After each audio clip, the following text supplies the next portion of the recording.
Hello and welcome to Secret Sewing Club. It is February the 2nd and we've got 2 new guests today, so it's very, very exciting. But before we do that, I will do the admin. Secret Sewing Club works slightly differently to previous sewing, shopping channels and things that you've seen. You don't buy anything directly through the Secret Sewing Club. You do go to whichever supplier or whichever guy is demonstrating on here today, so you go directly to them. When they're doing their individual demonstrations, there will be a QR code up, their website will be along the bottom, so you'll be able to see everything that you need to get in touch with these guys and grab anything you need.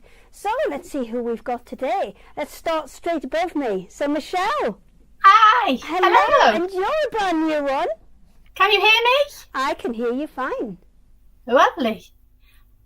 It's a little bit difficult here because I'm watching a stream that's slightly behind what I'm actually doing. You're better off looking at the Ninja thing, because that will be real time. Don't look at Facebook no problem screen. at all. I'll just ignore what I'm going to be then. That will be a few seconds behind. Hello, it's lovely to be here. So what? Tell me about Thimble Wood. Okay, I run a little company. I started about 5 years ago, and we turn around. We do this sort of thing. We do kits and different products like this. My husband's playing around with the controls over there, so I don't know what you're seeing, to be absolutely honest with you. Welcome to the Secret Sewing Club. Yes, yeah, but we'll get there. It's our first time, and I must admit there's been a few teething troubles, but we sorted get it there, though, haven't we? So yeah, back to Thimble Wood. Started 5 years ago, and yeah, it's great fun. I design lots of little kits, little quirky things, fun things to make, things that don't take you too long to finish off. We're going to show you a few of those today. Brilliant. And Natasha, who's beavering away next to you. She's back and forth. Good morning. No, afternoon. I don't know whether I'm coming or going today. What day is it? Sunday. Hello. Welcome. So today we are going to launch brand new Tilda. Brand new Tilda. It's very, very beautiful. I've got some incredible deals for you. And we're just going to enjoy all that is Tilda this morning. That's what we've got for you. I thought you had called it Sunday brunch based on the fact that you were coming on the Secret Sewing Club, which is always on a Sunday. But then I realised it's actually the thing. Actually called Sunday brunch. It's a beautiful thing, and it is stunning. It's really, really, really stunning. We have already sold out of one colourway, but I have got 3/4. I'll show you.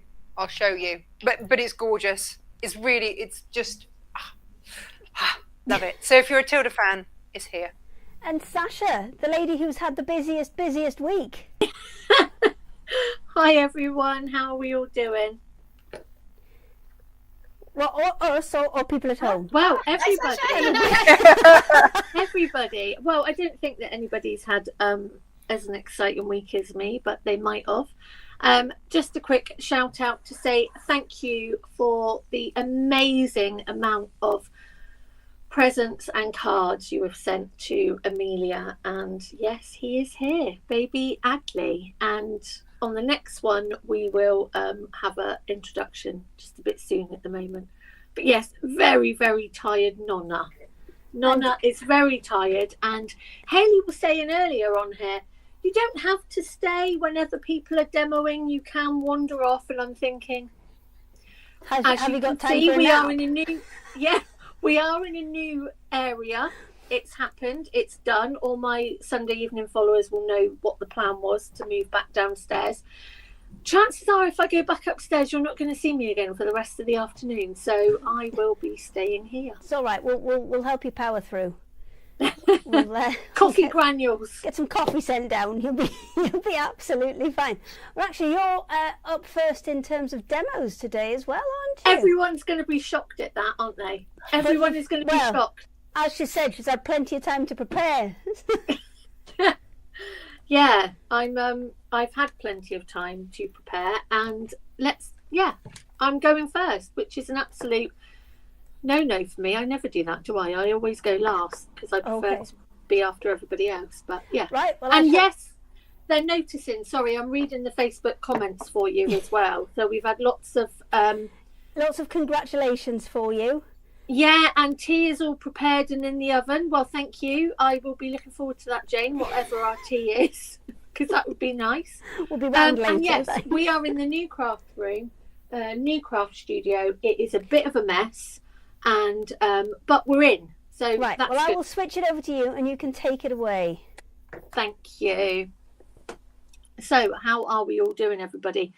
So strange things that happen at sort of like 3 o'clock this morning when I was babysitting, and I was thinking, what are we going to do today? Because obviously I don't plan that far ahead, as Hayley knows. What are we going to do today? And Amelia's not been very well after a section. I told Hayley this. And they're using this bizarre sticky stuff to go on her scar. So I thought, Lamifix! We haven't used Lamifix. It just looks like Lamifix. So if you haven't seen Lamifix before, basically Lamifix is a transparent film that you fuse on, as you can see, and you can put it on mug rugs, you can put it on dinner mats, you can put it on runners, you can pop it on all different sorts of things. And as you can see, it's a film. Now this is the gloss, so this is going to be a little bit shiny, and basically we're going to do a mug rug and we're going to apply Lamifix to it. I know that a lot of you start, Sasha, Jane says it's lasagna and you're welcome. Oh, that would be lovely. I'll be expecting it about 5 before the live at 6, Jane. Oh, so just in the gap between finishing here just in the gap, yeah. Right, got it. Just in the I'll gap. pass that on for you. Oh, and Alexandra's having lasagna as well for tea. What is it? Sunday lasagna today. So what I have done on this little square is you will see some Lamifix that I have actually applied to this square, so you can actually see what I mean by glossy. So this is the glossy. They do a matte finish. I haven't got the matte. This is obviously the normal fabric. And what happens is when you put this on top, it sort of makes a waterproof covering. So if you're doing things like mug rugs, placemats, that sort of thing, you can basically wipe it really, really easily. Basically wipe clean. Really, really good. Really, really a fun, different thing to use, especially if you want to get the kids involved. And obviously I wanted to do some new mug rugs for this room. And obviously we are going to do some little llamas, little alpacas, and I'm going to be using the bumbleberries, which I've got in stock. Now, I have been adding stuff to the website, and obviously this week it's been a bit of a slow burner. The Lamifix is on there. My later on demo that I'm going to do, we're going to look at, go back to looking at strip rolls again, jelly rolls. And so you'll need to check out Hayley's range of amazing strip rolls on there, because we're going to be looking at rail fence.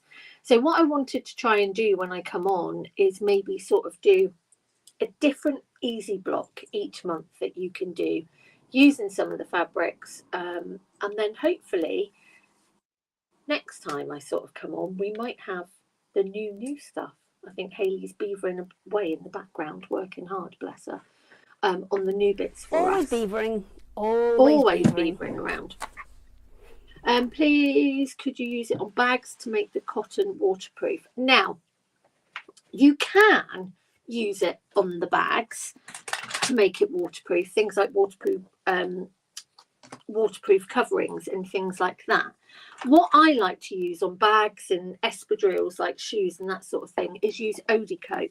Now, Eau de Coat is a gel. I have got to get it online onto the website this week.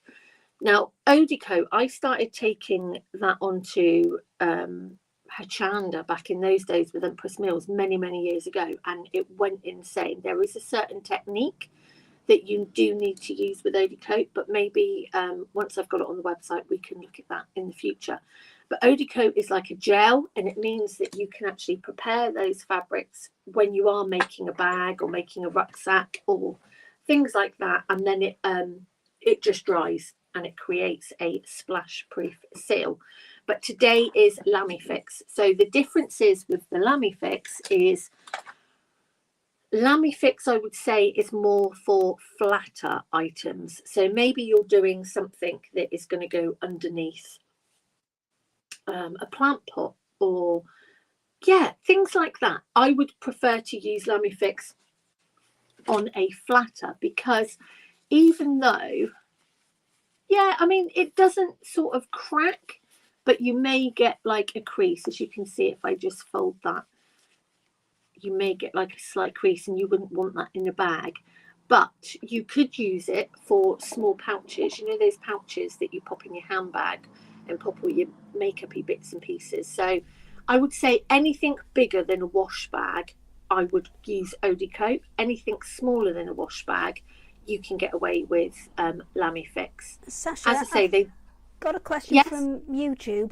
Can you sew through it once you yes. put it on? Yes, you can sew through it. The only thing with sewing through it is if you're going to quilt, you want to do the quilting before you pop this on, because what will happen is you're going to make holes, and then the holes is going to let the water in, and you don't want that. So that's what makes it waterproof, splash proof, those sort of things. So what you would need to do is, I always recommend that you quilt it first. A little bit of top stitching isn't going to matter, but a massive load of quilting or stitching is going to cause holes. Those holes are going to let the water in, as I say, and then it could lead to problems. So I would get your stitching done first. Does that make sense? Anything that doesn't make sense today because of sleep deprivation, please let Hayley know in the messages, and I'm sure she will translate for me. Absolutely fine. So the mug rug that we are going to be doing, I've got it at 8 inches by 5 inches. Now you can do this in any size. I just like a little bit of a mug rug that I can fit a biscuit on as well. Just being honest with you. Sorry if you hear, because I'm now in sort of like the extension, you might hear the tractor. Can you hear the tractor? I heard that before, and I couldn't work out who it was coming from. Yeah.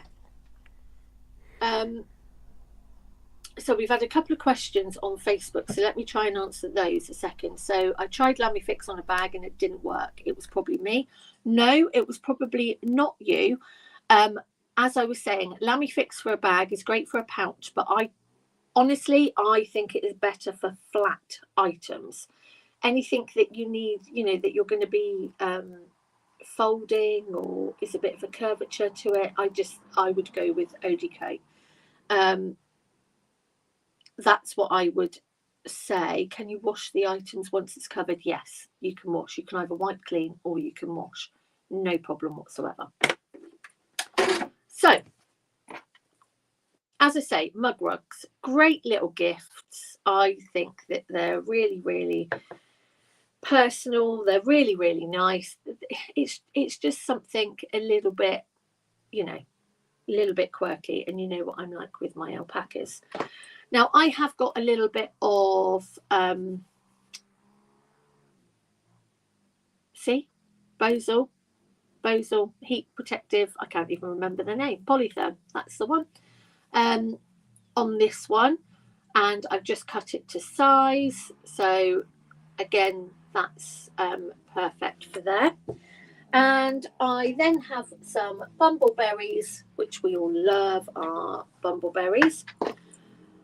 I'm not going to do too much quilting on this because I want you to be able to see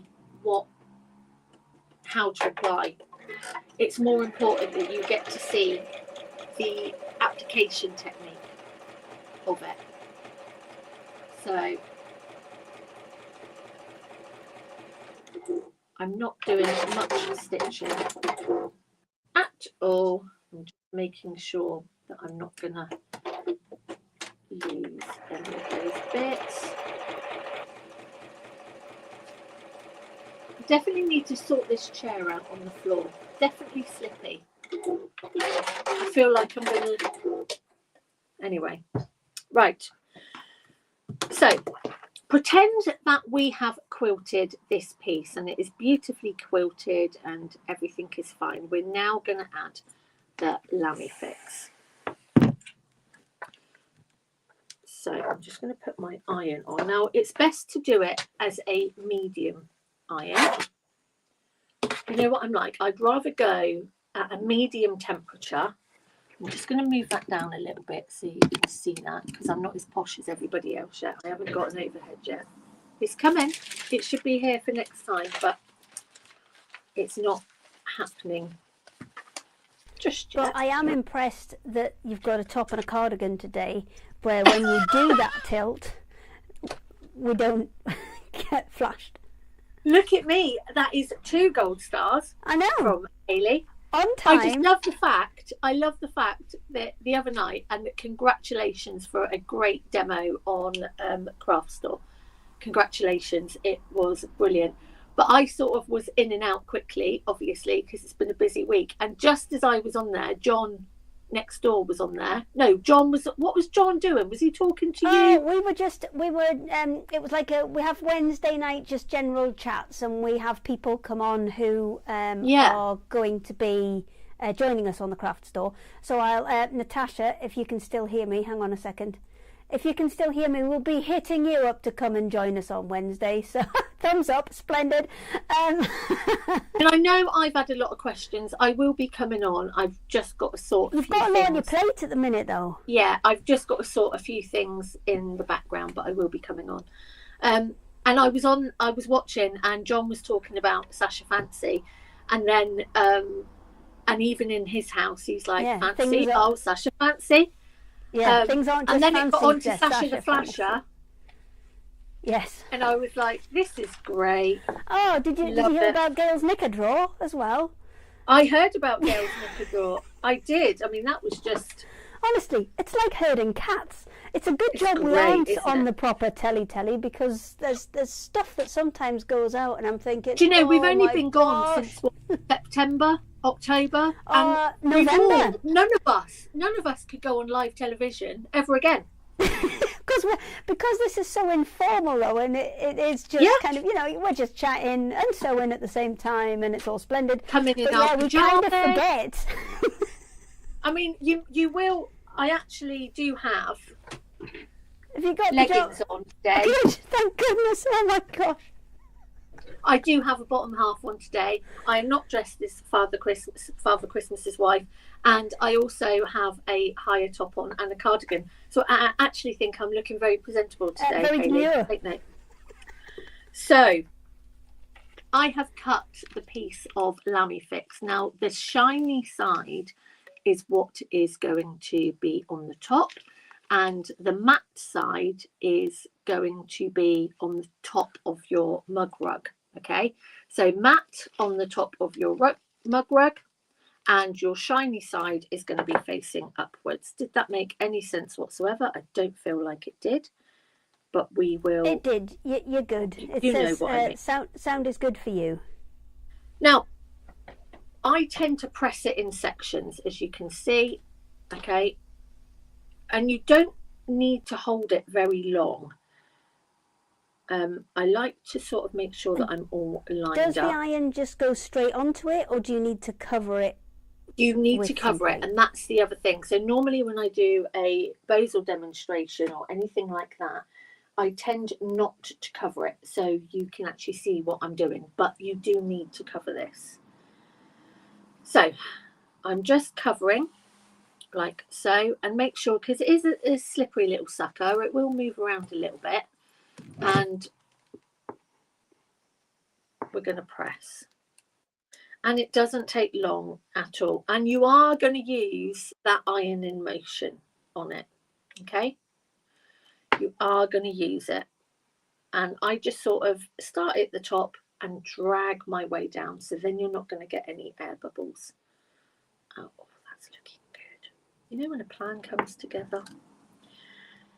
And so a couple more times just to make sure that you are sealed all the way around. And the other thing, like if you wanted to do embroideries and things like that, red work, and you wanted to turn them into coasters, obviously you do your red work and then you can put your Lamifix on top.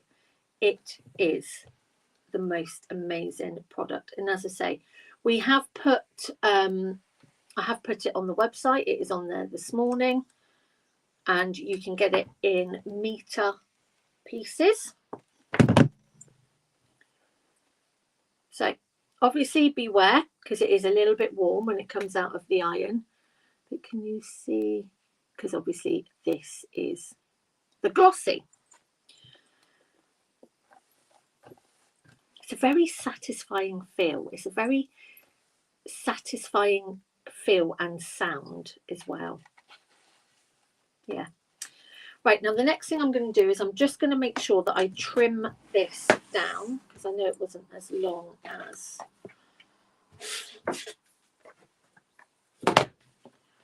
So we're going to trim that a little bit. And Lulu, the dog, is very happy because she's now got her bed behind me. So she's very, very happy. Stewie's sulking upstairs because Lulu got to the bed first. So yeah, I think it's going to work well in this room. Let me know what you think, like with the lighting and everything else, because obviously. Right, next thing we're going to do is we're going to pop our back. We are going to place it right sides together. Just going to trim this down. And we're going to stitch all the way around, because then we're going to do it as a bit of a turn through. And when I say, you know, it's such an easy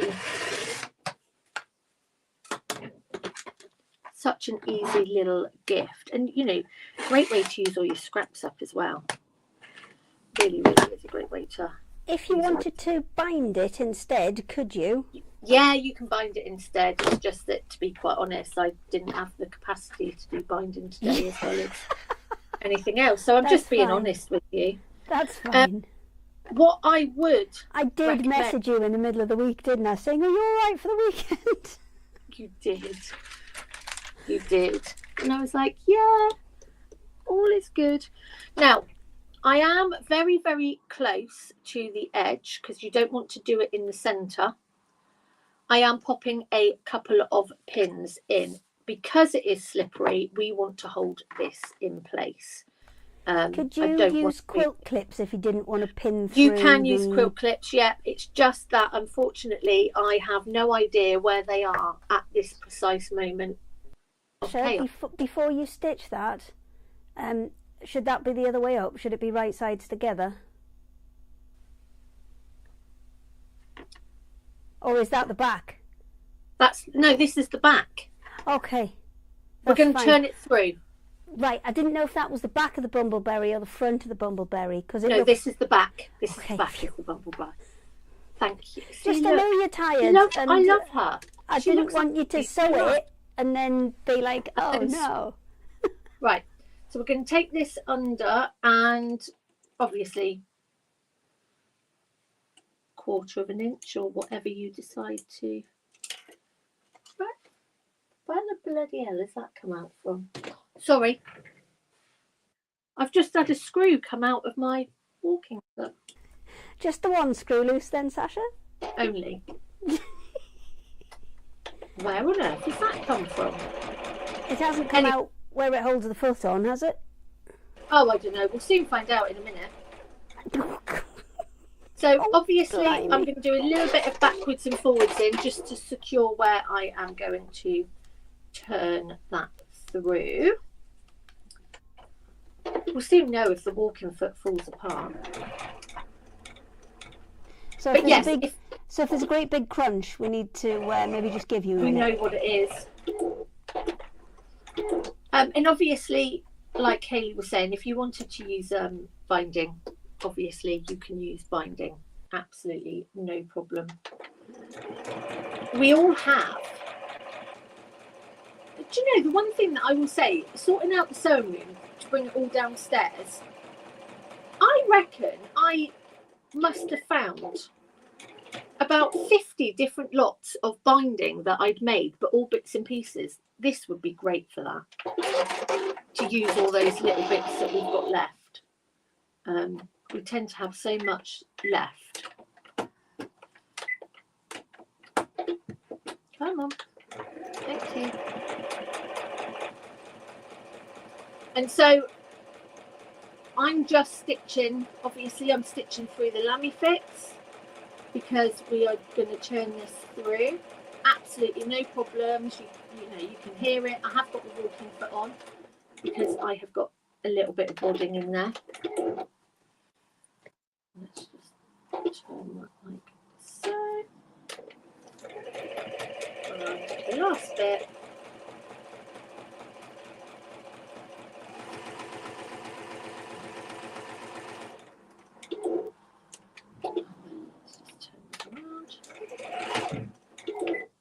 Right.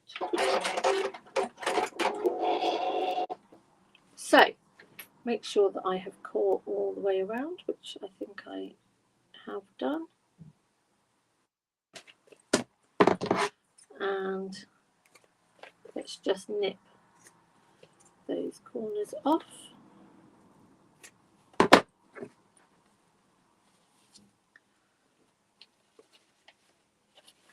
And then you're going to turn this through. Now you can hear it's a little bit crackly because obviously that's the Lamifix. If it does move, you can press it again. Absolutely no problem. If you have turned it through and you've created creases, does pressing it again knock those out? It will knock it out. I'm going to show you. I will show you. But I suppose if you're not that confident with turning it out, then the binding option. The binding option, yeah, would be a lot easier, right, for you if you've never done. It's got a great sound to it, hasn't it? I know. I love Lamifix. I do love it. Right, let me just move that screw out of the way because I want to keep that safe, just in case it is actually something important. Right. Let's just poke these corners out a little bit. I mean, obviously most people have got really, really posh jiggly pokeries to poke their corners out, but I just use a mechanical pencil. And then we are going to make sure that that folds like so. And we're going to pop a pin in there, which will hold that in place. And I'm just going to put the iron on.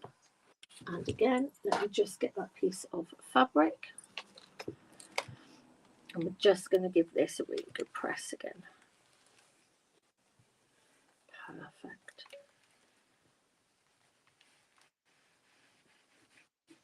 So give that a really nice. Oh, it's so lovely. Now, if you wanted to, obviously you can top stitch around. Speaking of top stitching, I've got Gina with a question. Would you use a standard needle for this?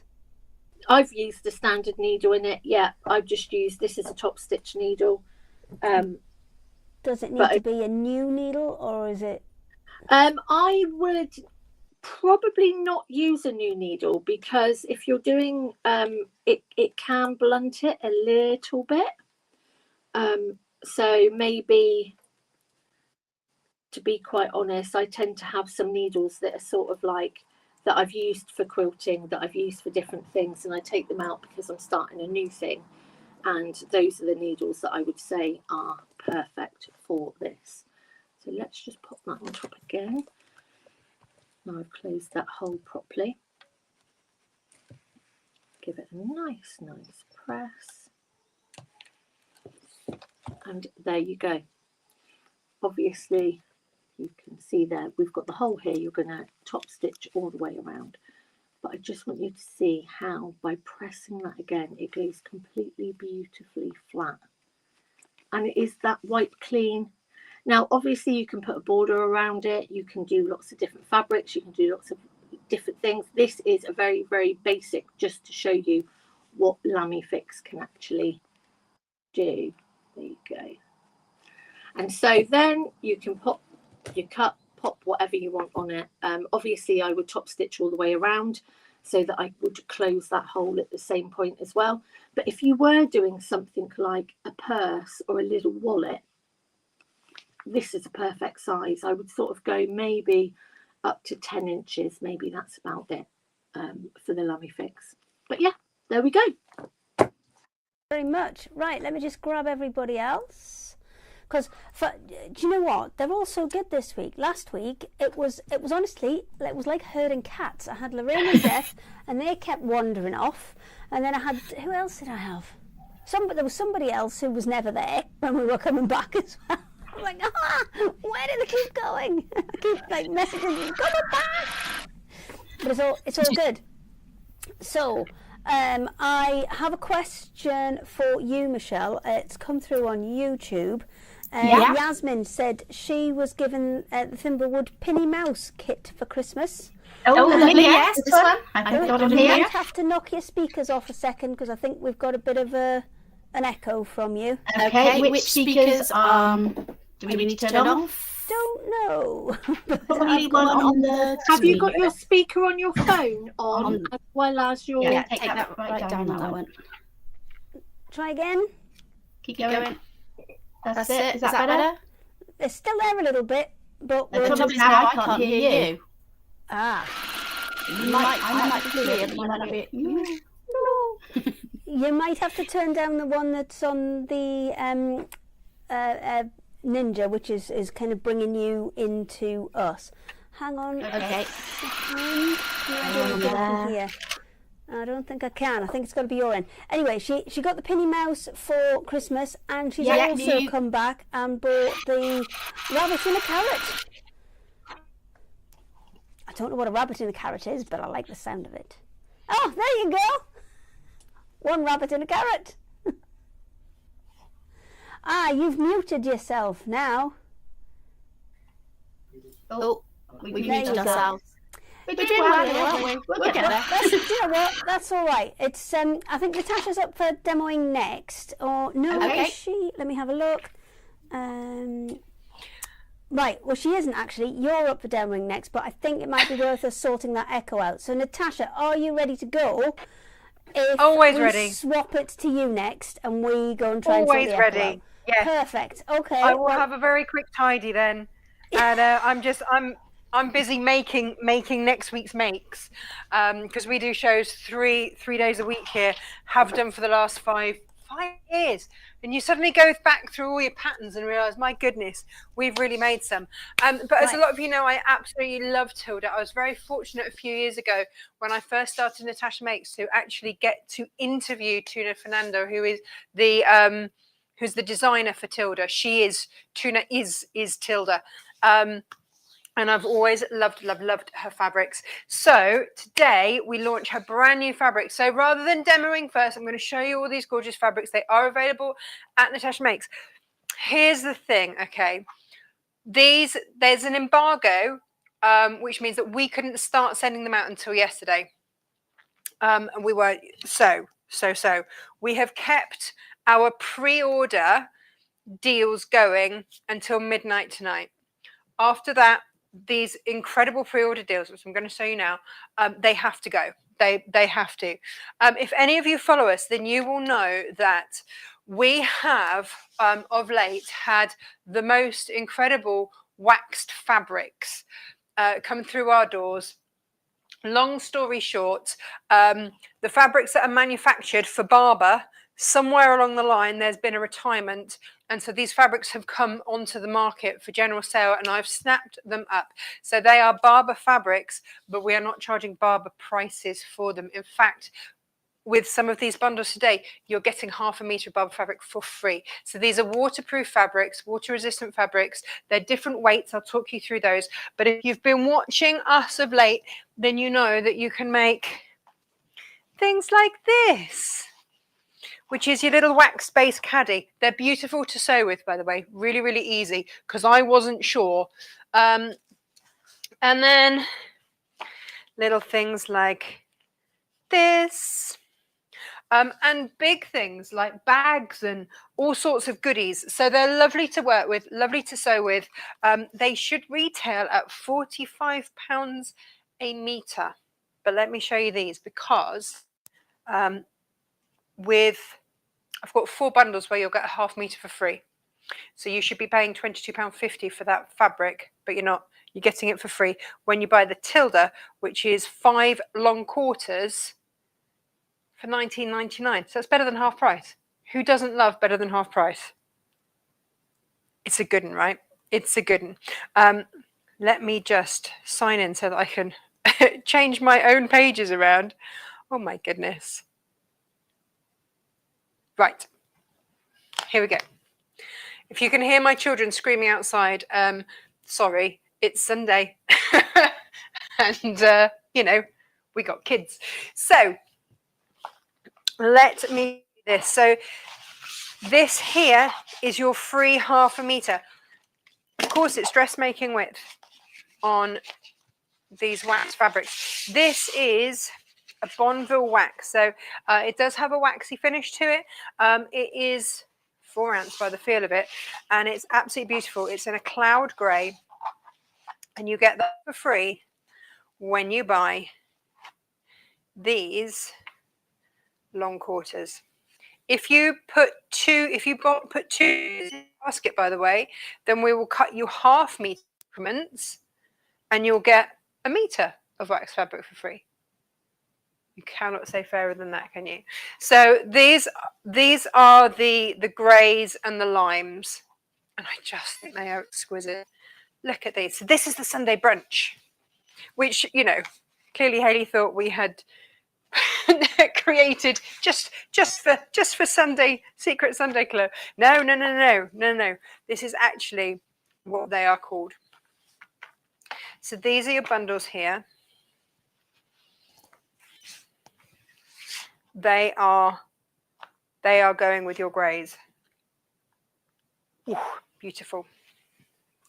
These are ½ meters. You'll get long quarters. You're buying for £19.99. You're buying 5 long quarters. Normally, Tilda comes as fat quarters. So when you buy them, you can buy them elsewhere or pre-cut. And get the freebies. And we just think that long quarters are a really, really lovely way to work with your Tilda.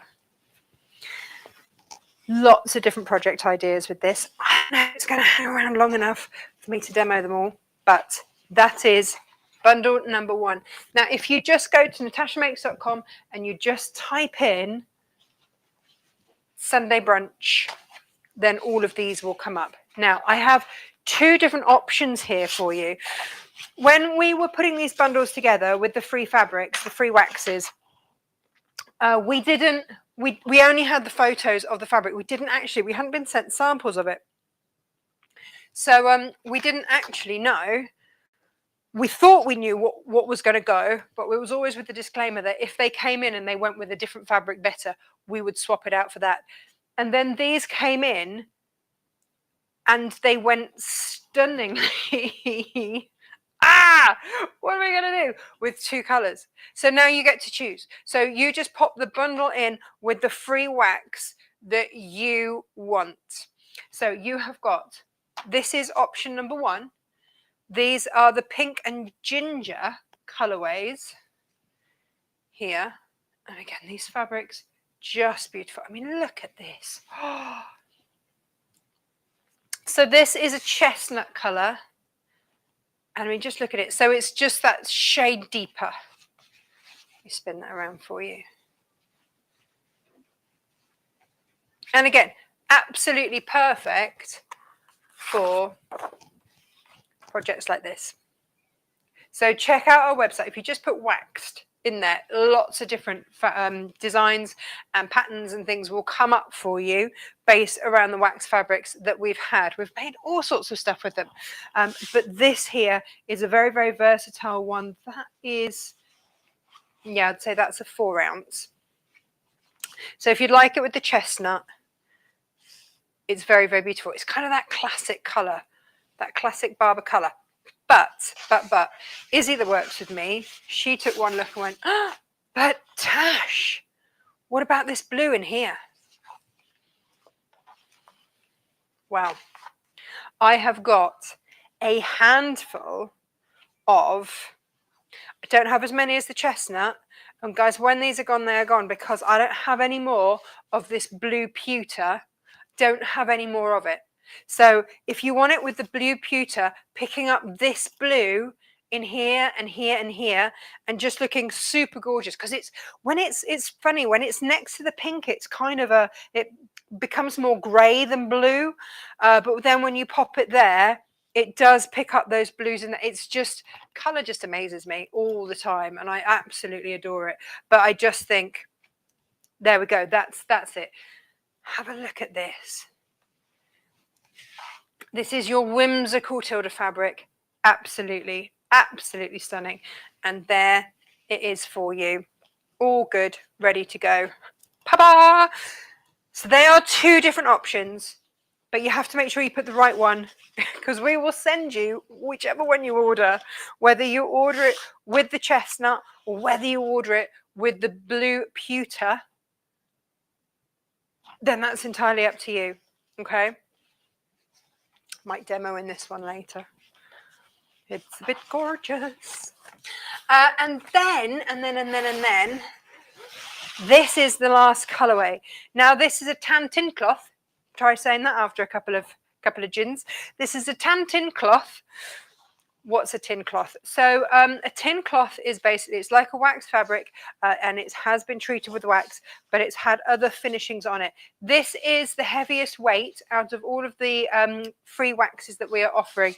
This is an 8 ounce. So this has got a really good structure to it, which means you're not having to interface or any of that jazz. None of that needs to happen with this. And again, it's really beautiful. The other thing is, because it's got that wax coating on there, and you don't have to use any different needles or anything else with it, but when you fold it, it's great. It just sort of stays. Now you'll see that mark there is where obviously the wax is sort of, you know, when you move anything waxy, it has that effect. If you want to ever get rid on any of your fabrics, those creases, then just go in with some parchment paper underneath on top and heat it with your iron, and it will melt the wax into it.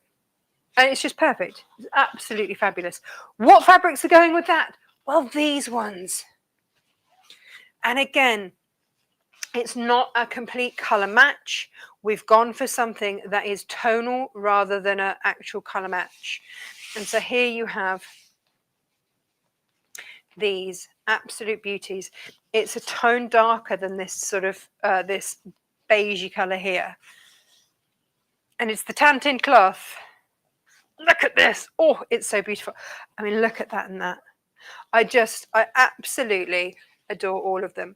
So these are the colorways, and the way that Tilda does her patterns is that she will launch and have 20 different designs. Now we've got 15 of them here. The other 5 are sold out. They sold out the day we launched them. But what we do have is then the blenders. Now she calls them blenders. I think these are stunning. When they came in, Izzy, who works for me, she hadn't seen them. She opened the box. She went, "Oh, if these are the blenders, how gorgeous are the real ones?" And that was her reaction. The blenders are, to my mind, beautiful ditzy standalone fabrics, but when you see them together, and we're offering them to you today in a bundle of 12, with a bit of a healthy discount on there for you. Let me get them out so that you can have a look at them all. But they blend throughout this whole collection. So as well as being absolutely perfect Natasha, for your EPP. I think we're having a little bit of a problem with your feed, because all of a sudden you're quite blurry. Oh. I don't know why. I haven't touched anything. Okay. Brilliant. It's going to be one of those days.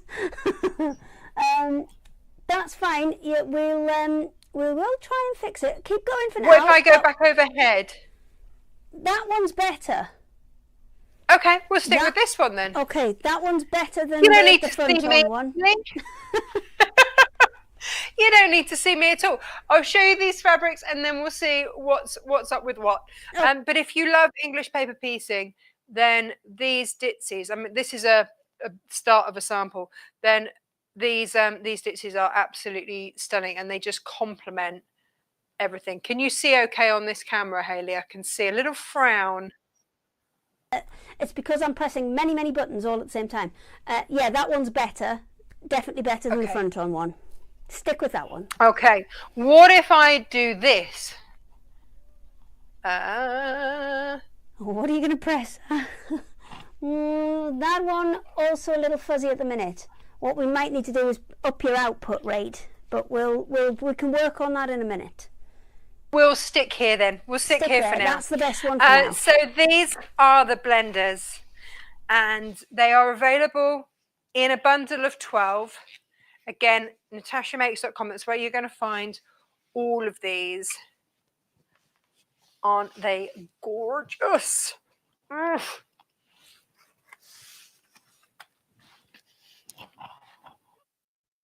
It doesn't finish there, you see.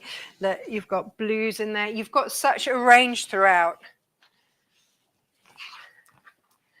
If I spread them out for you here. Here we go. So you've got across here all the colours absolutely sorted. They are your 12. It's the same pattern throughout. It is called Tipsy. Because Sunday brunch, isn't it? You're allowed to get tipsy on a Sunday brunch. That dems the rules with those bottomless brunches, isn't it? Well, I've got a couple of friends who thoroughly enjoy a bottomless brunch. I don't think I'd be very good at it because I can only do about 2 drinks and then I'm done. You're then pie-eyed. That's it. Game over. I'm quite the lightweight. I believe what they say is that is a cost-efficient date. Yes, that's what Matt calls me. He calls me value for money. and that's okay. Good cost-efficient date. Yeah, I mean, I have friends who have you real can skills. rainbow these to your heart's desire. I just love them, and they bring me a huge amount of joy, and I'm very happy spending hours just rearranging them into sort of colour families and Do you want what have you. To show people them on your web? Because obviously we're having a little trouble with that being a little bit blurry at the minute, so they can see the full kind of glory of the images and the little pictures. Yeah. If you have a look on the web. Okay, I shall move it across now.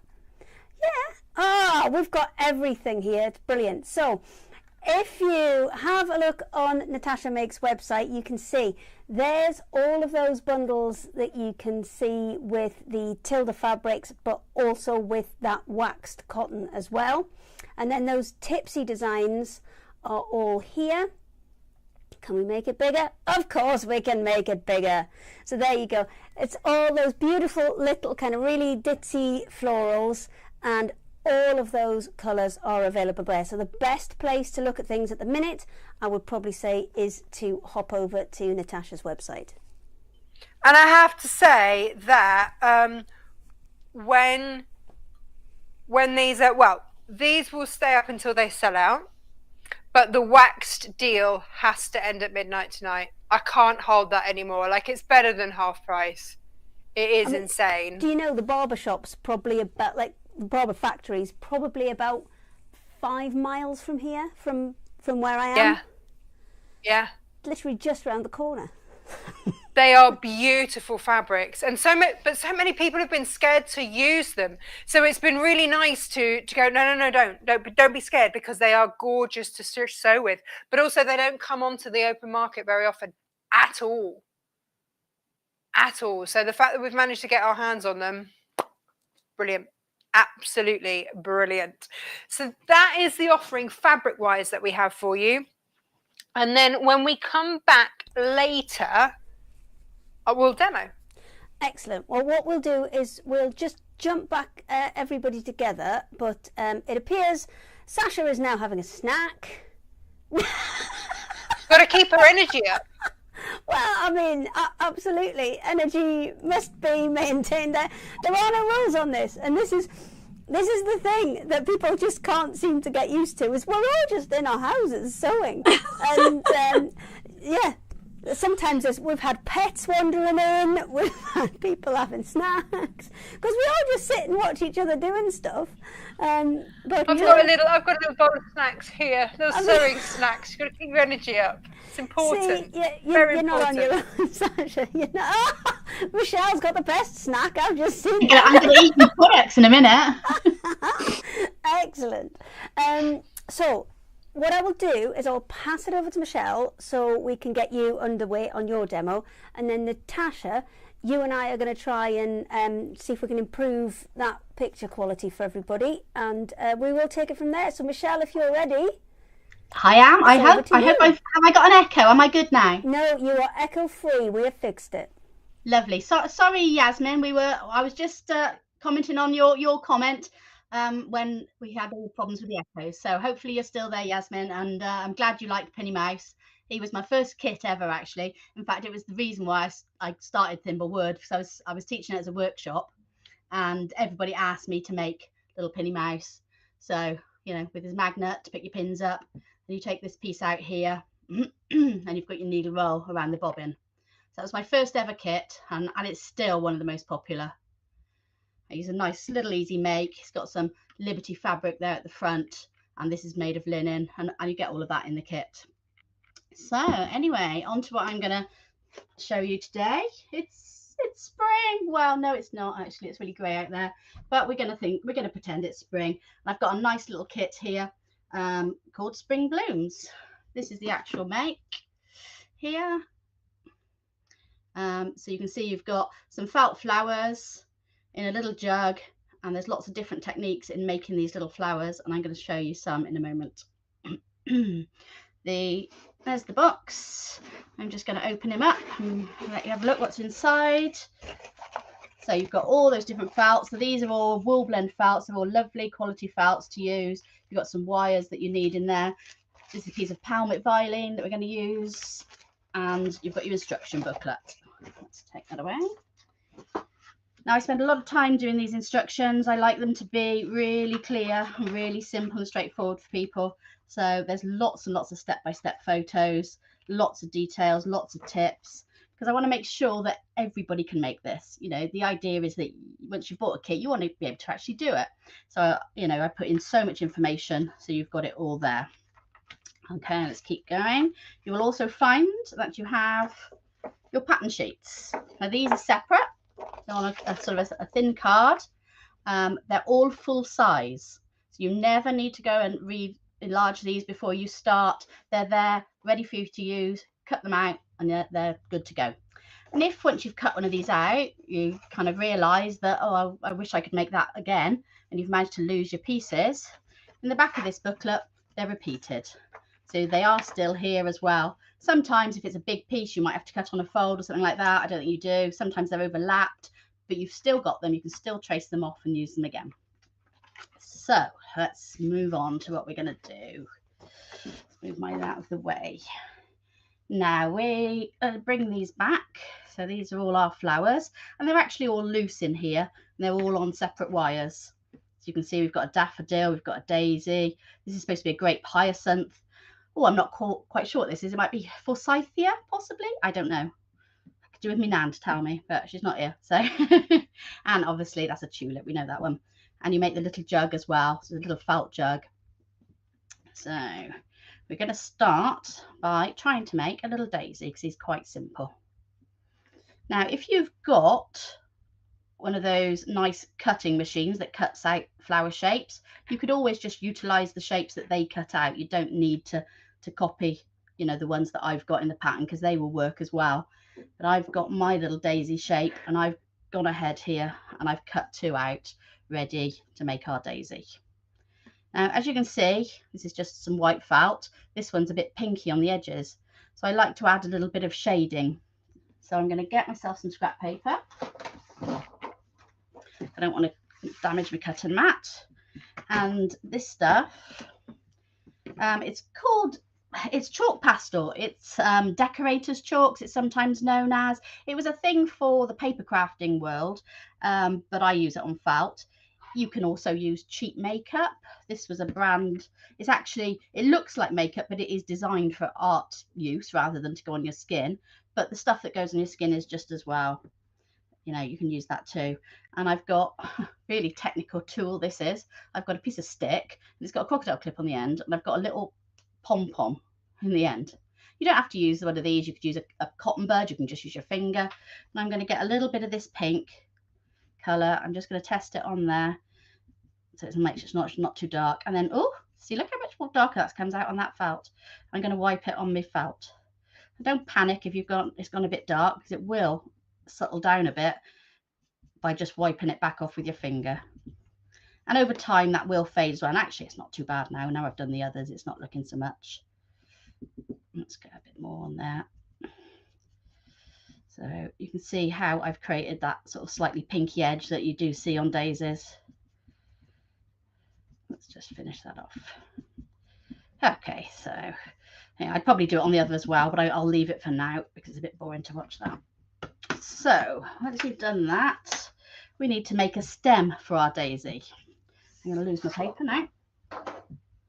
And each of these daisies have a wired stem so that you can move them and bend them and change the position of where you want them to sit in your little display. So I have some, this is just some floristry wire. I can't remember the gauge of it, but it does say in the instructions what gauge it is. Obviously, if you buy the kit, it's always all included anyway, but if you did want to get it separately, it does say on the pattern. And I have just bent over the very end of my wire using a pliers. I'll show you on this one.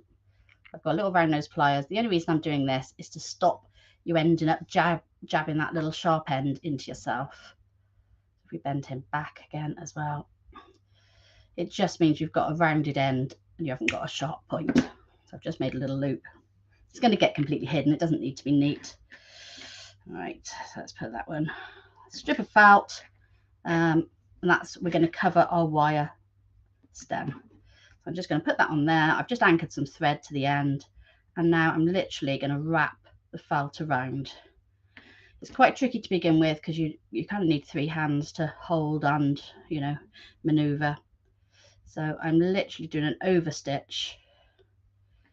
I want to try and bring it a little closer to the camera, so if that makes it any easier to see for you.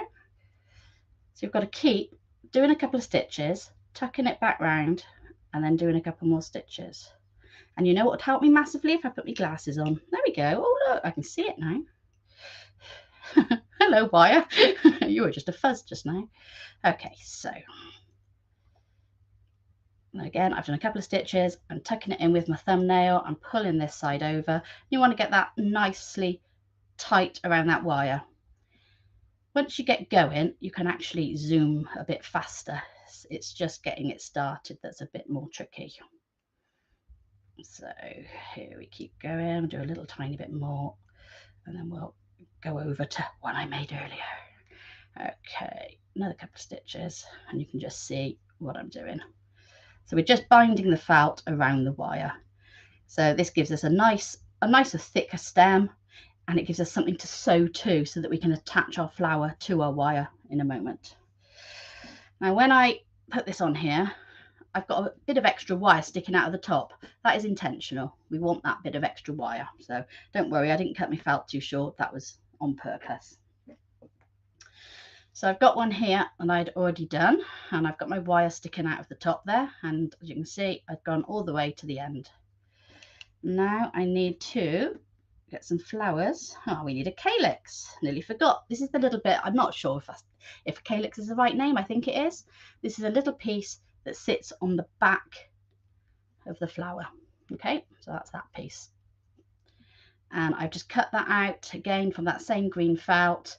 And there's a little dart that we need to sew up first. So I'm just gonna snatch me a bit of thread off there. Start with a little. Michelle, I've got a question from Jeanette. She sees these are lovely little makes. She's got some flower dies from card making days. Would she be able to try those out with the same technique?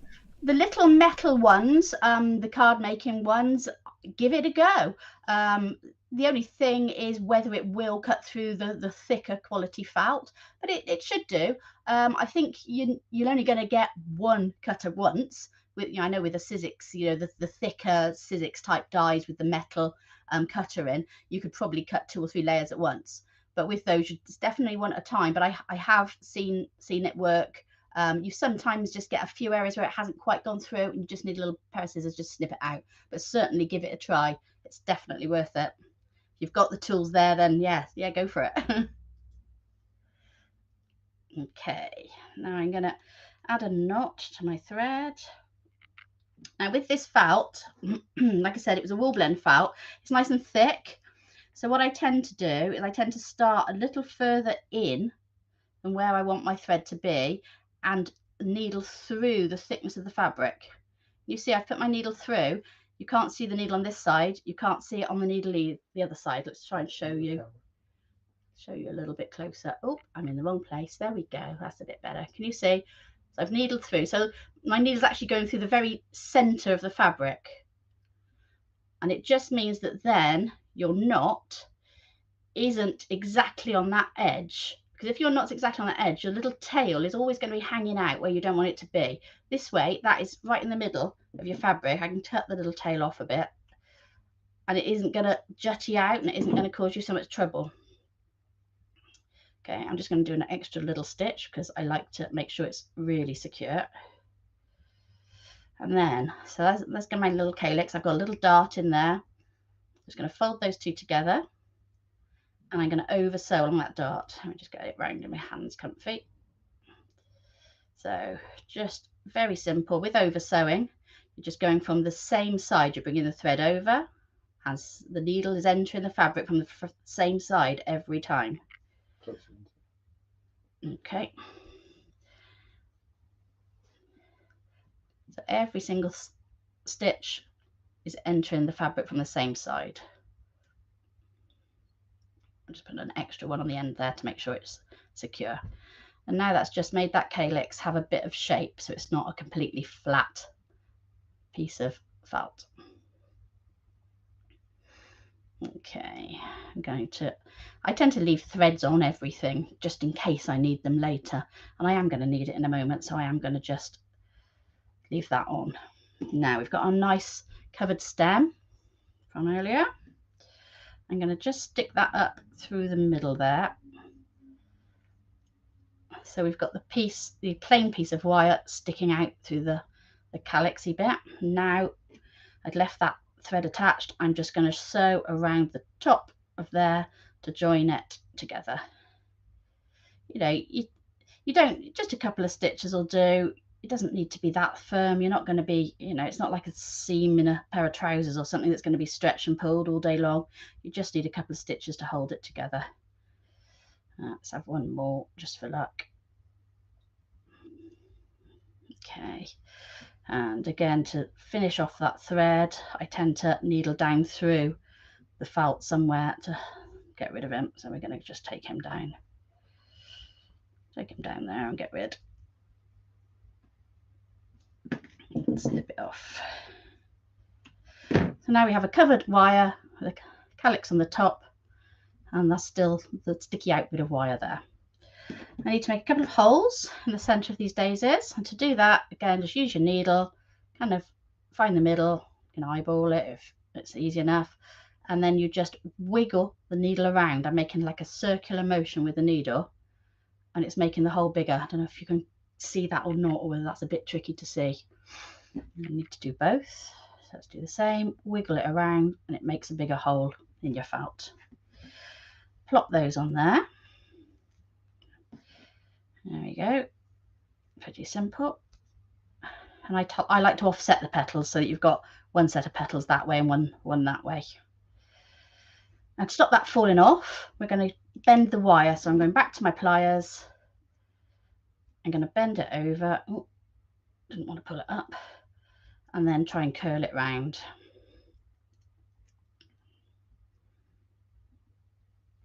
Anyone done any jewellery making, this will be a doddle, but Typical today, it's being a bit stiff. There we go, we've got it curled round now. So that will help hold it on and it's not going to come up. Now you can also put some stitches around the back here, attaching this calyx to the back of those petals, and that will help hold it all together too. The next thing our daisy needs is something in the middle, you know, this fluffy middle bit. So we're going to put that one down and we'll make this one. I've got to find a bit of yellow. Cut a bit of yellow especially. Okay, so again, just a strip of felt and we're going to fringe it. That just means that we're going to cut little lines. I'm sure you must have did this at school. What you don't want to do is cut all the way through, because then you'll just cut it in half. So we're just going to cut snips most of the way, but not all of the way. You see, I've done them kind of chunky so that you can see them. I perhaps do them a bit finer normally, but right, let's carry on doing those all the way down. Doesn't take too long.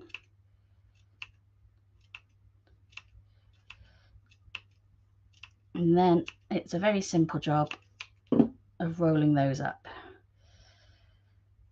So you take the whole lot and we roll it around. Again, it's one of those things, once you've got it going, it's easier than making a start. So if you've ever done quilling, this is exactly the same technique as you would have done in quilling to make the little flower centres. There you go. And then all you need to do is brush it down, and that's the centre of your flower. Now I need to sew that off. Got another one here which I have sewn, rather spectacularly badly sewn, but I have sewn it. Sew that off. I would just, to make sure that's secure, I'd sew directly through it a few times. I could do it, it's one colour thread, but it'll be easier because you'll see it. I've got a message from Sarah saying, these are fab, loving the demo, really easy to follow. Oh, lovely. I'm glad you can see me and I'm not echoing anymore. No, I mean, we always have, there's always something on a Secret Sewing Club, but we always fix it and we always power on through. There we go. So it's not the neatest bit of sewing in the world, but you can see what I mean. You're kind of just stabbing all the way through and then it's going to hold it together. And then the last little stage is you just want to plonk that on there. And again, I wouldn't be using green thread normally. I'd choose either the yellow or the white and sew that flower centre down. Can you see in there what I'm doing? I'm kind of, it's going to get caught around every petal. So it's one of those jobs that's going to drive you a bit insane, but after a while, you're fine. So what I'm doing, I'm going angular down through that little yellow piece, catching some of the white petals behind and then pulling the thread through. And then moving around, going down through the yellow piece, coming up through the white and pulling. And if you go all the way round, you'll get him anchored on there nice and firmly. Obviously I haven't gone all the way round yet. The last little touch is to kind of crush it in your hand, kind of hold it together quite tightly in your hand, because it gives it a nice sort of cupped shape and it looks a lot more realistic than when it was all just flat and sticking out. So that's always my last thing, is to give it a little shape and he looks more like a natural daisy. And then you can play around and put him in your vase with your other things. I don't know how much time we've got left. I can go on to another flower a bit quickly. No, I'll tell you what, we'll hop back together and then we can always do no problem. Another flower in the next one. So let me see. Oh, everybody's there. Everybody's there. Always a winner. There we go. Everybody's just beavering about. And oh no, I've forgot about Natasha because she rejoined and I've had to add her back in. Bear with, caller. I shall go and get her back. You two can just chat among yourselves. I'll go and just retrieve Natasha. How are you doing, ladies? You all okay? Oh, can you hear us, Sasha? Flowers there, Michelle. Thank you. Thank you. Oh, there we go. I'm here. She's back in the room. Oh, she's back. Hello. Hello. I am just going to throw it back to you just for a little bit, Natasha, just to double check that we have got you fixed. Should we check? Should we have a little walk through each camera angle, and we'll just see where we're at. So check. This is me. Hello, can you see me? Woo. Well, yes, but you've gone fuzzy again. Josh has just been and fixed it. But nothing's changed since we just did it. I know. What if we go overhead? That one's still a bit fuzzy. I think we're going to have to do more serious investigations here.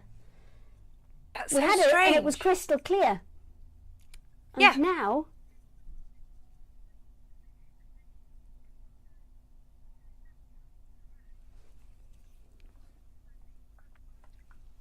It's really weird because when I look at the screen, mine is the only one that's clear and everybody else is fuzzy. Right, I'll put us back together. We'll try and fix that in a minute. So, Mrs. Sasha.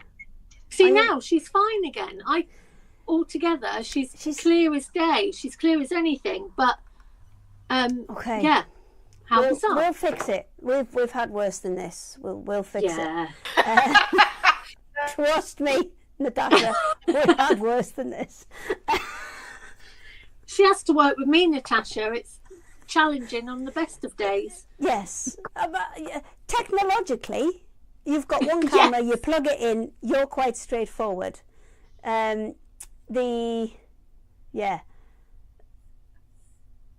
Otherwise, content-wise... You're trying to be so polite. I am. I'm trying to be so polite. Content-wise, sometimes Sasha is challenging. She has a tendency to... ADHD and bipolar and an absolute nightmare, and we put it out there, we own it, we say it, it's fine. But you have a tendency to forget that maybe you tend to forget stuff and then just either wander off and flash your bottom half or your top half. But it's all good. Sasha the Flasher, you've got your own kind of... You've got your own thing going on now. We need badges now. We need badges of that. I think we need badges of who they follow in Sasha the Flasher. All right. Well, Sasha the Flasher, it is all yours. So at the moment, I haven't got. I've got some jelly rolls, some strip rolls, but I haven't got many on the website. Some more will be added, but if you want to have a go with these sort of things, obviously I understand that jelly rolls, strip rolls are a little bit of a investment at times. You know, some of them are really, really expensive. So that's why I would look at Hayley's strip rolls. You know, they work brilliantly, they work really, really well, and it means then that you can have a play around with blocks. Now we are going to do a really easy one today. We're going to look at rail fence.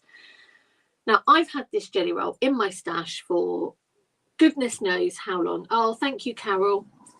For goodness knows how long, and it's black and white. It's Lewis and Irene. It's got black and white. It's got lines. It's got all bits. So you can guess that I want to make a really easy, quick quilt for Adley. So you're going to take 3 strips and you're going to join them together in whichever colour way you choose. So again, I've got 3 strips here. I'm just going to bring the sewing machine over. It's all very nice being in this new room, but it's a big mess behind me still, and it just means I can't find anything. There's still a lot to be sorted. So tonight you will sort of see at 6 o'clock, if you join me on Facebook, because we do our lives on a Sunday evening, Sasha Sews 123 on Facebook, straight sort of after here. And yeah, I'm going to do a proper show, even though it's a mess. We own it. We go with it. It's fine. So you're going to take your 3 strips and you are going to take the first 2 and you're going to go right sides together. So obviously Hayley and I are working on lots of exciting things in the background, not just things for Sewing Street, but things to get on the website, and now all sort of the exciting bits are sort of over with. Well, I say the exciting bits, she's had her baby, the room is moved downstairs, why not do it in all the same week? You know, if we're going to panic and do this stuff, we do it all in the same week. It's fine. I thought I had that the wrong way up then. So you're going to take 2 of your strips, right sides together, 1/4 of an inch, and you're going to join them. So make sure that they stay nice and lined up, because you want that seam really, really nice and straight. Now, something like this strip roll, which is a fabulous 40. So if you weren't aware, the whole names of jelly rolls. So Jelly Roll, Charm Pack, Layer Cake, owned by and licensed by Moda, whereas other people that make their own, some do fabulous 40s, some do strip rolls, some do, yeah, all different names out there. But we tend to know them as jelly rolls. But you don't have to use a jelly roll. So if you wanted to knock up a really quick quilt, a rail fence is a really nice, simple one and effective. And especially because this one is very geometric, it's lots of colours, lots of lines. But I know Hayley's got some absolutely brilliant ones on there. I think she's still sorting bits out. If not, she could have showed you on her website whereabouts they are, so you know that you're looking. Do it at the but end, when she's finished, what she's doing, we're just doing some technical support. Show you on her website where we can find them. Bless her. Did you hear that, Hayley? Yeah, I did say we will do it at the end, because at the minute I'm just doing a spot of no technical problem. support. So we're just going to pop that 3rd strip on. So, no, it's Now, dropped rail out again. fence is We've got traditionally blurry again. 3 strips. It's gone blurry again. And it's all about It the way was that you crystal position clear. them when you are I literally spoke to Sasha for a second and looked away, and now it's blurry again. And that's what gives you. I think we start your router, your as I say, internet coming in. Even something like a lap quilt, it just looks really, really effective, and it's a really, really nice block to do. Especially when I find that I have lots of odd strips left over, and I don't know why. And I think something like a rail fence, you can really go random and off the wall with it. It just works. Just works. And I Sure thought that we haven't. Are you sewing top to bottom, then bottom to top? Yes, you can do, or you can use your flatter, and it will make sure that everything stays nice and flat, obviously. But yeah, you are right, Jane. It's the way to do it. Because if you sew, it's not too bad if you're only sewing 3 strips. If you're sewing any more than 3 or 4 strips and you're doing it top to bottom all the way through, what will happen is they tend to curb, and they tend to end up, your strips look a little bit like a banana. So they recommend that you would do top to bottom, and then right sides together again, and then bottom to top for your stitching. It just helps. So we're just coming to the end of this one. I am really, really excited for my dinner tonight. So I bought one of them cheese fondue pot things, and I am so excited. Like, literally, oh my goodness, excited. Because I can't remember the last time that I actually ate anything. Oh, you can't beat like a little I've got camembert all my type little thing. bits and pieces to go with it. I've got my cheesy fondue pot. I've got my cucumbers. What am I dipping in it? Yeah. I've got cucumbers. I've got red peppers. I've got carrot sticks. Sounds really good, doesn't it? Then I got rich chili crackers, and I've got a fresh cob loaf of bread. So yeah, see, for me, it's just got to be bread. I have to be a little bit good as well. Have to be just a little bit good, you know. But if not, the 4 scone weight loss ain't going to stay off, is it? But I am going to say that is my treat for this week, is the cob bread. Oh, there's nothing like bread and dippy cheese, is there? Oh. And the thing is that obviously now I don't have to share it with anybody.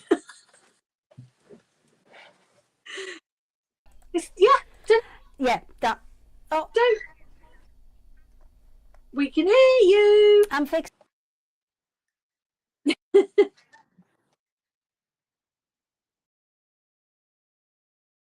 We are talking about cheese. I learned the hard way and hit 4 rows. Yeah. So anything more than 3 rows. I mean, you can see I've sprayed my flatter on here. It goes beautifully, non-banana like. And also just smells so good. So keep that like so. I'm so looking forward to being able to start sewing soon. The lines have been... How are you feeling, Jeanette? How are you doing? Are you feeling better? I must say, now I'm back to sewing downstairs, I am loving it.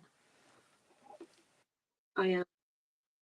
It's just the fact that I have no room full of sand. Right. So, having to rely on hubby to provide sustenance as I've broken my arm. No, Jean. Oh, Jane.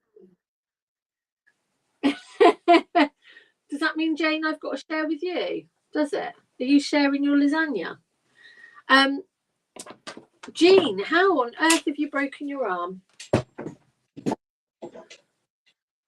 So that's really bizarre because everyone knows, obviously, that I broke my ankle very, very badly. Last night, I had to go for a CT scan at 7 o'clock in the evening on a Saturday night. Bizarre. Right. So, when you have joined your 3 strips together, they should come out at about 6.5 inches. So what you're going to do is you're going to trim these to 6.5 inch subcuts. Now a subcut is basically when, so you've got your strips, you've joined them together. So if I was doing, say, 5-inch squares, I would cut a 5-inch strip and then I would subcut it into 5 inches. Much easier than trying to cut 5 squares with a pair of scissors. So I am going to, Jeanette, I'm getting there. Always think you recover better at home. Definitely. So I've chopped these selvages off, and you're going to make sure that you're going to keep this nice and straight as well. So that's all right. Don't worry. That's just the ironing board. Only fell on the dog. Well, that's what I reckon, Sarah. So Sarah James just said she thinks that evenings and weekends for scans and x-rays and things. And I think that's what they're doing. 7 p.m. on a Saturday night. It was crazy. Right. So I need to cut 6.5 inch square. So I'm going to subcut. Obviously, I've put my 3 strips together. I'm going to make sure that I'm nice and straight because that's the important thing. And then we're going to cut 6.5 inches like so. And we're going to go again. And we're going to do 6.5.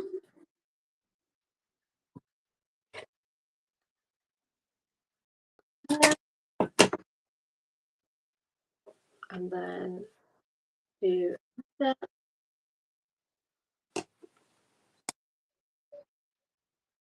And then obviously you're going to keep going until that whole set of strips are done. So the other thing I'm going to do is I'm going to do another one set. an operation on my arm on Tuesday. Oh, not good. Do you know, everybody that seems to be breaking something at the moment seems to be have surgery. I don't know whether it's to go to, but yeah, I'm just waiting for the date now to have a couple of the bigger screws removed. So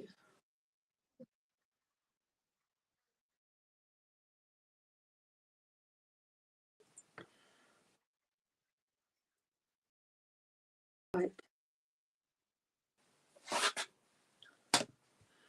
So where are we? So we are just carrying on cutting these. I just want to be able to cut a couple of different ones for you so we can sort of see how it's going to look. And so this is your subpet, and many people that when they start, I need a new blade. Many people when they start patchwork, they don't like rotary cutters, and so they use scissors, and you'll see them cutting 5-inch and 4-inch squares with a pair of scissors. It's always best to cut the actual amount that you want, and then so cut it into a strip, say like 4 inches, and then subcut it. And then we're just going to do this one as well. I'm in the scissor clubs. I'm sorry. Tripped over a curb and put out my hand to stop my fall. Not good. Well, I hope the operation goes well. I really do. I hope you're not in hospital too long either. Hopefully it's just the day. Right, so let me just do a couple of these so we can just randomly mix it up a little bit. Now, obviously, if Hayley's going to share the websites later, but if you check out the website, I am adding things as we go. Do you want me to do that while you're finishing the cutting? Yeah, you can do. Okay, I shall go and grab your website. Just bear with me. There you go. And here is Sasha's website. So she has various sections. She's got the tools, she's got the project bundles, patterns, fabrics. So I'm guessing the fabrics you're using will be in here somewhere. So we've got the bumbleberries in there. Ooh, which bit's that in? It's in where? Wadding and interfacing. So if I head here, oh, there's the polytherm that you used in the mug rug. And there's the Lamifix there as well. You're welcome. Once you get used to a rotary cutter, they are scary things to start off with. I'm in the scissor club. I'm just not careful enough. Really? Oh yeah. I nearly took the whole tip of my finger off. It was only the fingernail that stopped it. Oh my goodness. So no, I'm no longer allowed rotary cutters. So I had in my classes, I find that like with these rotary cutters, okay, where you have to actually retract the blade yourself, I have a fine pot, and if I find any of my ladies or gents that have got their rotary blade out, they have to put 50p in the fine pot, because I had a lady about 8 years ago that dropped her rotary cutter off of the table onto her foot, and she was wearing sandals, and it stuck in her toe like that. And ever since then, I think that if I come along and I pick something up and your blade is out and I cut my hand, or you knock it off or I knock it off, so yeah, you get fined now. I'm mean, aren't I? Right, so we're going to start laying this out, and as I say, it's just about playing around. So let me just move you here. I tend to do this in blocks of 4. I quite like doing them in blocks of 4 because I would then join the 4 together, and then... Do you know, it's very odd, Sasha, because when you cut them out, they didn't look square. But now, I know. you're now, laying them out. and they're all Magic. square. It is, isn't it? I think as well, because this one is so busy and it is all sorts of geometric shapes and things like that. So we're going to join this together quickly. Have we got time to join this together, Yeah, join Hayley? it together, and then where Natasha's basically kicked all the children off the Wi-Fi, and we're good. Perfect. So as I say, I like to join them into fours. You don't have to, but I like to join them into fours. Now, you're going to join your pairs together. So anything, you're going to join number 1 to number 2, you're going to join number 3 to number 4, and then you're going to join them across that middle seam. That's the way I like to do it. I like to work in pairs. So we are going to go right sides together, like so.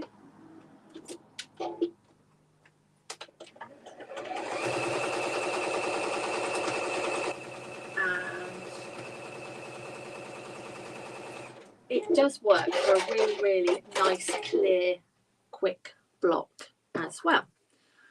Then we're going to join that one to that one. Were you thinking about our rainbow rolls for this one? Sorry? Were you thinking about our rainbow rolls for this one? I think that the rainbow rolls would be perfect. Do you know And what? then I'm we- sure in the then corridor I have a you quilt that wanted to- uses that similar rail fence pattern. Let me go and see if I can find it, and I will come back for when we're all Because together. if you wanted to, you could have like a plain one as well if you wanted to mix it up. They don't need to be all various colours and various really out there designs. You can have them as you want them. But I think, as Hayley was saying, I think it would work perfectly for them. Because they just work so well, and they are such an amazing price. So I'm just doing seam. Now my seams, obviously, I'm putting one to the left, one to the right. So when they meet together, come on guys, who's on here from my 6 p.m? One of my seams to the left, one to the right. And what are they doing? Somebody will say it in a minute, we're on a delay. They're having a little bit of a I had disappeared to go and get quilts to show you another couple of rail fence options. Perfect. Having a cuddle. Betty's in there. Sandra's having a snuggle. There we go. See? What have I missed? So when we put our seams one to the left, one to the right, I always say they're having a snuggle. Nesting seams. Okay. I was like, oh my God, what's she done now? They're having a little cutch. Christine would say, having a nuggle. Right, so we're just joining this long seam now, which is through the centre. Do you know, this is the same desk from upstairs, but everything seems so far away. I don't know why, whether it's Because you've grown. tidied, Sasha. Do you know what? People are not going to believe how tidy this is. I have drawers and I have stuff in drawers organised. Yeah, but from the ADHD point of view, I can tell you, I'm going to pop you a bubble here. It doesn't last. It won't last. It won't last. And the fact that I've got empty shelves above me, because I quite like them empty. But the stuff in the boxes have a lid, so You can't that's see not it. messy. Just no, I can't see that's it. in a box. It's tidied into a box. Is it? Yeah. It's great because actually, if I could live without a lounge, because all my boxes are samples, all my boxes are sample fabrics, everything is in the lounge, in boxes, all over my floor, all over my sofa.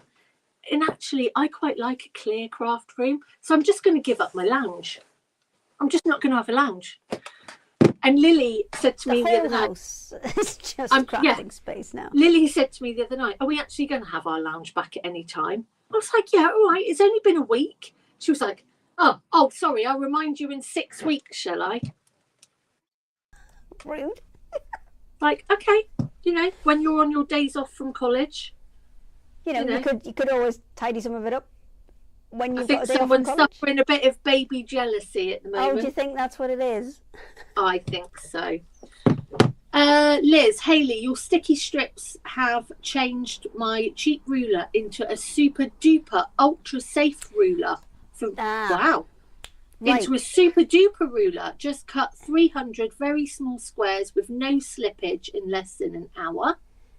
Yeah. So you don't know about these yet. And Sarah said, "Oh, I am getting really desperate to get them as soon as Hayley has them back in stock."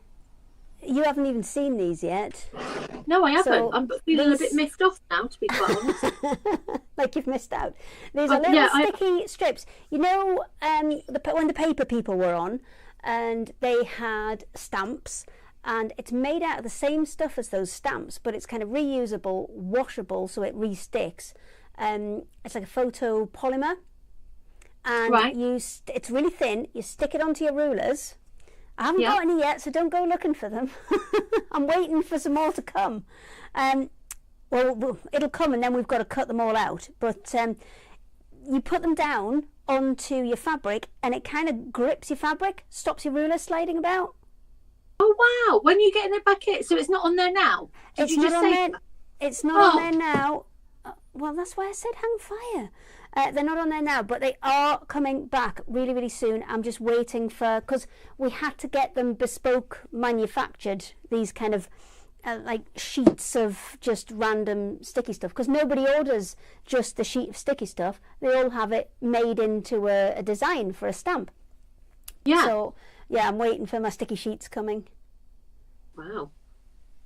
And Sarah, Sarah from White Gecko has just said the lounge is now called the Warehouse. Oh, that's a different Sarah. Oh, is it? No, I think that's a different Sarah. Is that a different Sarah? Yeah, because she's Sarah Keir Smith. Oh, There is a Sarah Jane at White Gecko, so I don't know. It's all the. I don't know. Maybe that is. Anyway, if you're not from White Gecko, you've now been said that you are. So, but here we finished. go. Look how effective that is. So obviously we are going into fours. It's Sarah. It's not me. No, it's not you. Okay. I'm tired. Okay. It's all right. We're nearly there. Don't worry. We're nearly there. So if you can imagine with all of these blocks together, it just works beautifully. It really does. So there we go. That is your rail fence. Right. Let me just switch back. We do have a much clearer Natasha, but while we get her back in shot, I have got a couple of other rail fence ones here, because you did mention it. So this one, exactly the same principle. If you're a complete beginner, if you do 4 strips, put the coloured ones in the centre, so all your joins, where are the joins, there it is, are on white, that hides an absolute multitude of sins. Just so many sins hidden by that. So that's a really good option for you, and that's our sky blue pink roll for that one. It's almost like you've done that faux sashing. Yes, and then really good thing to do. This one's a bit of a whopper, so I don't know how much of this one I can get. Oh, there's a quarter of it. That'll do. So that one again has used 4 strips, and then depending on how you turn them and you put them together, you can kind of create patterns within patterns in there as well. So that's exactly the same principle. I think this one is still on the website. That's 4 rolls together, and it's such a brilliant quilt to start you off with, because literally you just do all 4 rolls together. Perfect. Up down, so easy, and there's 12 meters on a roll, so it really gets some good practice of straight stitching. It is, and it comes together so quickly as well, and they are such good value. I just need to locate Natasha, because I've got her board but not her. I'll give her a quick text. We'll find her. We can chat amongst us. Oh no, she's there. You need to flip the other way up. No, you're fine now, Natasha. You are crystal clear. I think kicking all the kids off the Wi-Fi, well, not all the kids, there's only 2. But yeah, kicking the kids off the Wi-Fi has done the trick. That's the only problem with a Sunday afternoon, isn't it? Oh, hang on, I don't think I've got any sound on you. Bear with, caller. Let me see if I can fix that for you. Let me try that one. Are you back? Just talk for me, Natasha. I'm here. Hello. Hey! Yay! I'm not dear. going to change my screen, Hayley. Okay, well, I think you're all right too, because we are super crystal clear on you now. You are really clear. I daren't change a thing. So I'm going to stick it here, Okay, and then I'm going to demo from here. right, You don't fine. need to see my mug. It's not about my face. It is all yours then. It's all about the pretty fabrics. So they are such beautiful fabrics. These are. I'm going to work with the greys and the limes because they're beautiful, and they will be coming to you with this, which is your grey wax. Very, very beautiful. So we're going to start making the waxed base drawstring caddy. Now you can. Those that watch me regularly know that I made one the other day. So half of my things are in it up there. So when I keep losing things, like where is it? It's because it's in my caddy that I made. And then yeah, my makeup also is in the other one. So I was like, you can put makeup in it, cosmetics in it, which is fabulous. And so I did, and I keep forgetting that I have. Whoops. And yeah, which is not very useful, but it does look great. And actually, it will be useful. I'm going to move when your I take it back website upstairs. up to the top out the way so that you can, you've got a bit more space to demonstrate at the bottom, because I've got a feeling that that little strap at the bottom there, which with your website on, is just blocking out a little bit of what you're up to. So I'm going to just move that for you. You can keep going. I'm just going to move it. Okay. So I have got my wax folded in half. I'm going to cut 2 squares. And you'll see that from that I then have all of that left to do all sorts of other goodies with. Okay. And the reason that this wax is great, firstly, because it's fabulous to sew with. Secondly, it's a lovely colour. And thirdly, you get lots of it and it's free. So Is it waterproof? yeah. Oh, Yeah. I mean, who doesn't love a waterproof bottom? Well, exactly. It's completely waterproof. Like I say, when you buy your barber coats, jackets, bags, this is the fabric that it's made from. This is it. Okay. So what we're going to do is out of each corner, I've got these doubled up. So I've got 2 large squares. All of these measurements are in your instructions. So if you want to grab those, and that's great, then you've got them. What I'm going to do is then cut a square out of each. Do you know what, Haley? Just listening to you about your non-slip grippy things, I was really, really lucky because I started out with Creative Grids, and they have that inbuilt non-slip grip. Yeah, Even on they wax do. fabric. But I would have been so annoyed if I hadn't known about Creative Grids and I had a whole stash of quilting rulers that I'd bought elsewhere and then, didn't feel safe to use.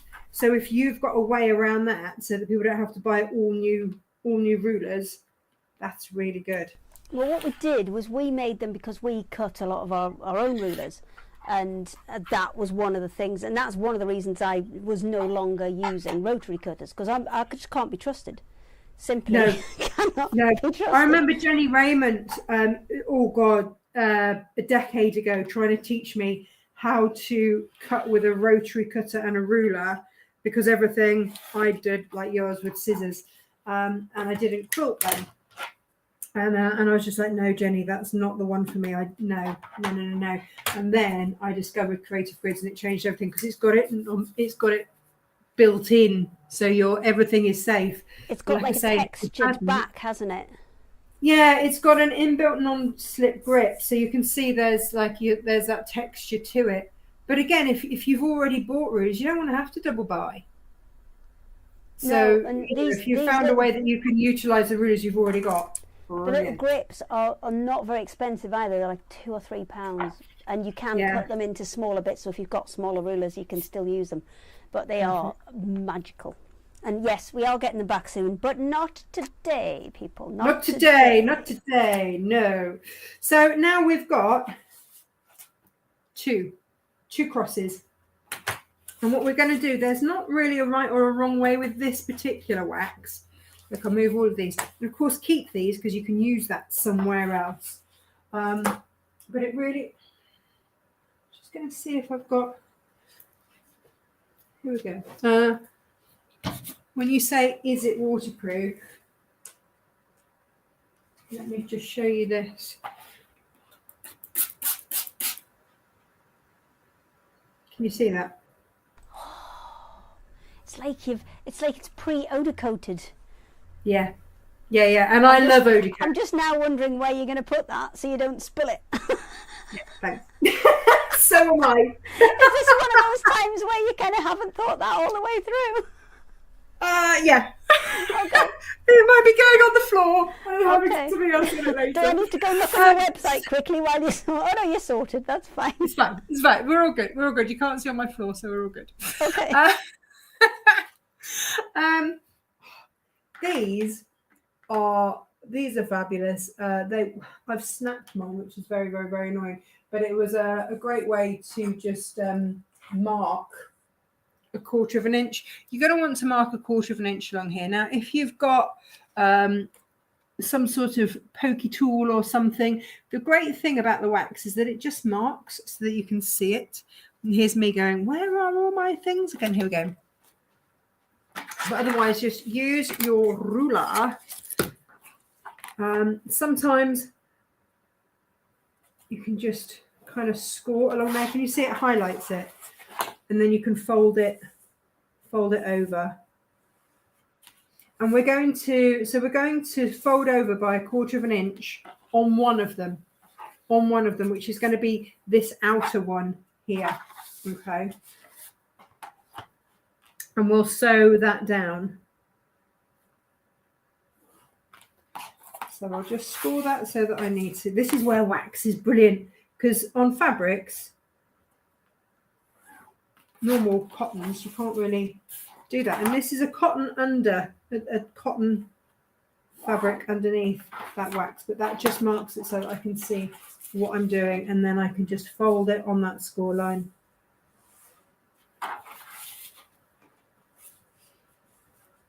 I didn't think to do this until just now. Oh, that works brilliantly.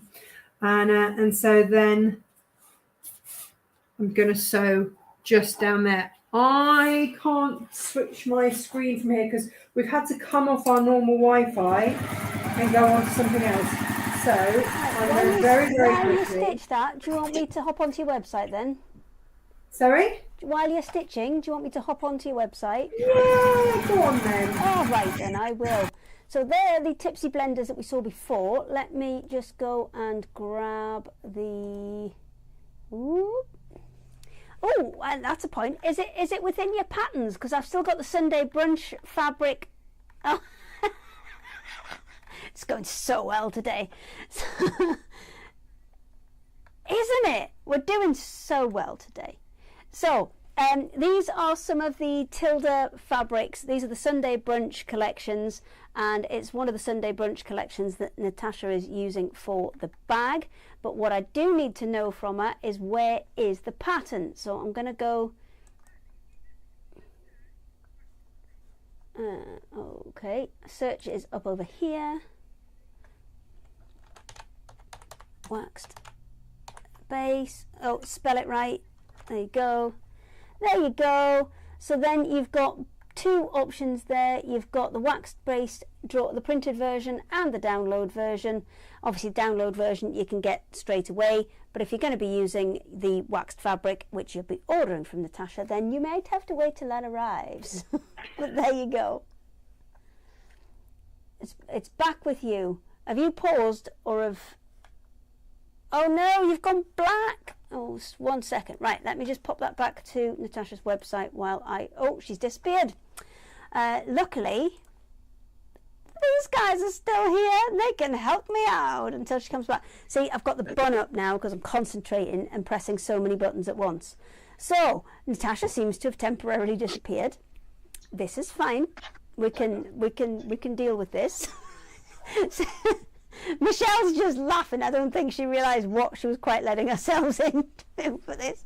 But it's one of those things, you know, we've got several people. Hey, she's back in the room. Ah, where did I go? I don't know, but you're back now. So I shall put it straight back to you because obviously you're in the middle of a demonstration.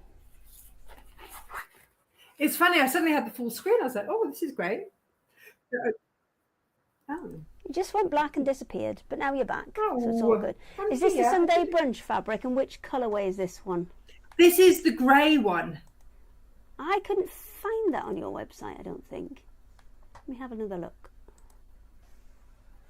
Have you stopped again? No. I'm trying to find it as well. When you say that, I'm like, oh no, hang on. What? Hang on. It is there, I promise you. Promise you.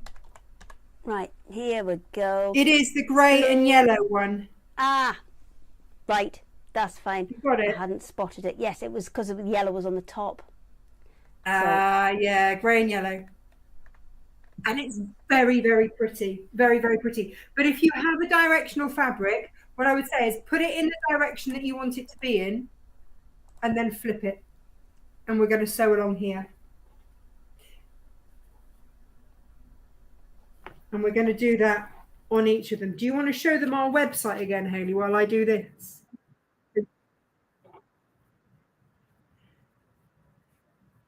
Oh,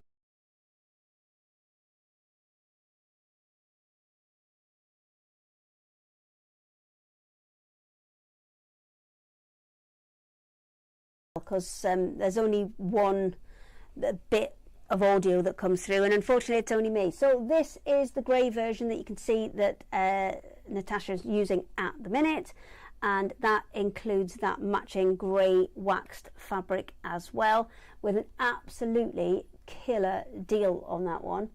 And then the patterns that she was just talking about, apparently if you go for the pattern, so to find the pattern you can either search in patterns on here, or you can go to the search bar, and if you just even type in waxed, it will pop up there as the waxed drawstring caddy.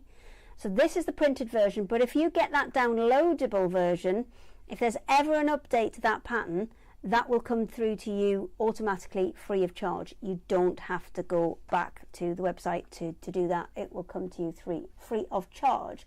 Natasha looks like she's got one more side to do. There you go.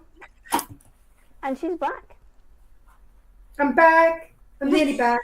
I've got one more line of stitching to sew. And I'm just looking at the finished sample ones. You've been very busy. Here we go. So,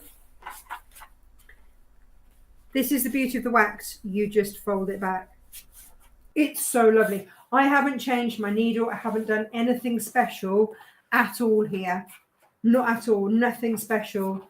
It's just so nice to work with. I sew in a 80 or a 90. I couldn't tell you which because I buy 100 packets of both and then I never know which one's which. I just interchange. But that sews with everything. There we go. So this is where we are at. So we've got the pockets that are going to go on top in a minute, but this is going to be a drawstring pouch. Now, I don't know about you, but sometimes when you have a drawstring pouch, there's too much to draw up, and it gets a little bit busy. So what we're going to do is we're going to put little bits all the way around. So we're going to create these now. Okay, and these create the channels effectively for what we are going to do, which I think I just threw on the floor helpfully. It's just like mini tab top curtains then. Like a mini what? Like a mini tab top curtain. Yeah. Yeah, just lots of mini tabs. Yeah. So I cut off my fabric a 5-inch strip, which is what I've done all of these from. 1 width of fabric, 5-inch strip. And I interfaced enough for those 4 pieces. The rest of that strip was left uninterfaced because we want it to be able to crunch up to be part of that drawstring. And then what I've done, I folded it in half, then folded the edges into the middle, pressed it. So it's as if we're making binding. Okay, and then we stitch down both sides, and we're going to make those little channels. Okay, I tend to sew on the side that has the 2 folds first, and then they can be nicely aligned. So that's the one that had the 2 folds. Sewn down that one first, speedy sewer, and then we'll sew down that side, and then we subcut them. So it's, you know, as Sasha was saying, subcutting so useful, really useful, saves an awful lot of time. Because if I was having to faff about making these individually, we'd all be bored. So I want to cut these into little 2-inch strips next. Stripology rulers, guys, if you are scared to use your rotary cutter, this was a game changer for me, because and we sell these on the website. If you look at the Stripology XL, it's got that non-slip grip underneath it all the way through, and you just line it. I've lined up along there, that top edge, so it's all straight. Every half an inch, you've got a slot in there with a little teardrop shape at the bottom. So I put my ruler in there, press down, because then that activates that non-slip grip. Press down and just cut. I can't do anything but cut straight. You can't, because your blade is in that channel and it cannot go anywhere other than straight. You can cut your own jelly rolls, charm packs, everything. It's a game changer, absolute game changer. They say that, you know, you can't buy time, but you can buy a Stripology ruler, and that's basically the same thing. It's the only thing. So we're going to put that one back to one side. And then we're going to get these back out. And we're going to place these along the top. We will base these in place. And what I can't remember is how far away. Oh, hello, there's a small person at the door. Hello, small person. Are you behaving yourself? Are you? Are you sure? Are you sure you're sure? We don't mind extra people joining in. It's fine. Usually there's, if Daisy and Grace are on, there's a cat somewhere involved at some point. And I haven't quite managed to get my ducks in yet, but it'll happen soon. I mean, I've managed to get ducks in. I'm not going to lie. When Dave was a duckling, he came on the show because we made him his own bum bag. Because he was an only duckling. You've got to kind of carry them around with you. I've had a couple of those in work. Just there's a duck in a box. Yeah. And then if you go out of sight of the duck in the box, all hell breaks loose. If you go out of sight of the duck in the box. I ended up, well, he wouldn't settle by himself, so we made him the bum bag, which was effectively like putting him under a wing. So we just used to snuggle down into the bum bag. And on our, if you ever have a look on our website at our patterns, our bum bag pattern has Dave on the front. Hang on. And I used to do the school I'm run, guessing Emily, you're going to have to go and do some sewing in a second anyway, so I'm going to go and find it. Yeah. Whilst you search for Dave. So I was the crazy mum, wasn't I, that did the school run with a duck in a bum bag. Is it the crossbody one? No, the other one. You'll see Dave on the front cover. Okay, hang on. I'm still looking. I've just searched for bum, and that's the only one that's coming up. Wow, there it is. No, that's the only one that's coming up. Is the crossbody one? Let me have a look. Would it be called? Did you give it another name? Let me see if I can find it. I don't know. No, it should have just been a bum bag. Hang on a second. Oh, I found it. What did we call it? Just bum bag. I didn't click show all. It was my fault. There you go. Yeah. While you're pinning them on, here you go. Dave in a bum bag. No, Dave. But I'll be honest. It is by far the easiest way to deal with them. It's to just. But it is, isn't it? Whack them in a pocket. Just off you go. Yeah. And that was it. So Dave bonded with our spaniel, and so once they bonded, that was fine because Dave and Mabel just used to snuggle up in his bed together. That's fine, as long as they've got something else to snuggle with. Because we've had single ones, and we're kind of sitting on the sofa watching telly at night, and there's just a duck jumping up between you. Yeah. And then they get big, and then they begin to poop a lot. Everywhere. Yeah. So then Josh said to me, "Can't you make a duck nappy?" Which is apparently a thing because he found me some ducks in nappies. I've seen them. I don't know how keen I am on that. No, and the other thing is that anything that we make, I try and make it have some sort of universal appeal, and I do feel that maybe like duck nappies is a little bit niche. Yeah. And also, it depends on the type of duck, because if you've got a runner, that's a different shape. So an Aylesbury is a different shape to a call. Emily, excuse me, darling, I need to kind of be there. Then you do sort of need to get into the realms of sizing, making them the right size, which is tricky. Not gonna lie. So we didn't do that. Do you know what, Emily? Should I have top stitched anywhere along the line? No, you can if you want to. If you want to top stitch sort of and hold that, then you can. But what we're going to do now is put it together. So let's have this round this way. So you've got your seams so you've got the wrong side onto the right side here.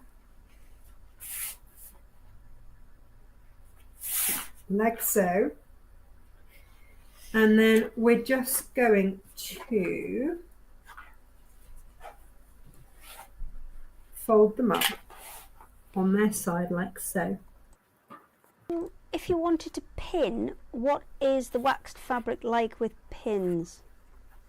Is a question. You can pin it. I would clip it. You can pin it, but you will make a mark. But that doesn't mean to say that you can't get rid of the mark.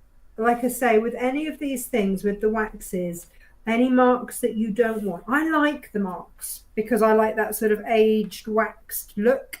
But if there's any time that you don't like the marks, you just get either a Teflon pressing sheet or your wax parchment sheets that you bake on. Yeah, would a greaseproof paper do it? Yeah, exactly that. Just greaseproof paper. Extra hands. Little extra hands on the show. This doesn't happen on your normal ones.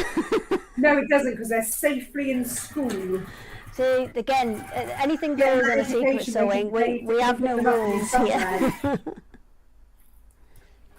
Is this because we've kicked them off the Wi-Fi? So when you've sewn down one like that, you then realign for. So would you do opposite corners first, or would you work your way around like in a clockwise or anti-clockwise? I just work my way round. Okay. It just because it's not like you're ever going to get to a stage where it's a straight line. Because what we're doing, I kind of know what you're getting at. We've done one side like that. So I just work my way around, get the next one. Where I clip is at that seam. It can interlock, it can nest, or however. What did Sasha call it? Sasha's were snuggling or cuddling or cutching. Do they snuggle or cuddle or something like that? So if you want snuggly seams, then you can do your snuggly seams. And that's absolutely fine.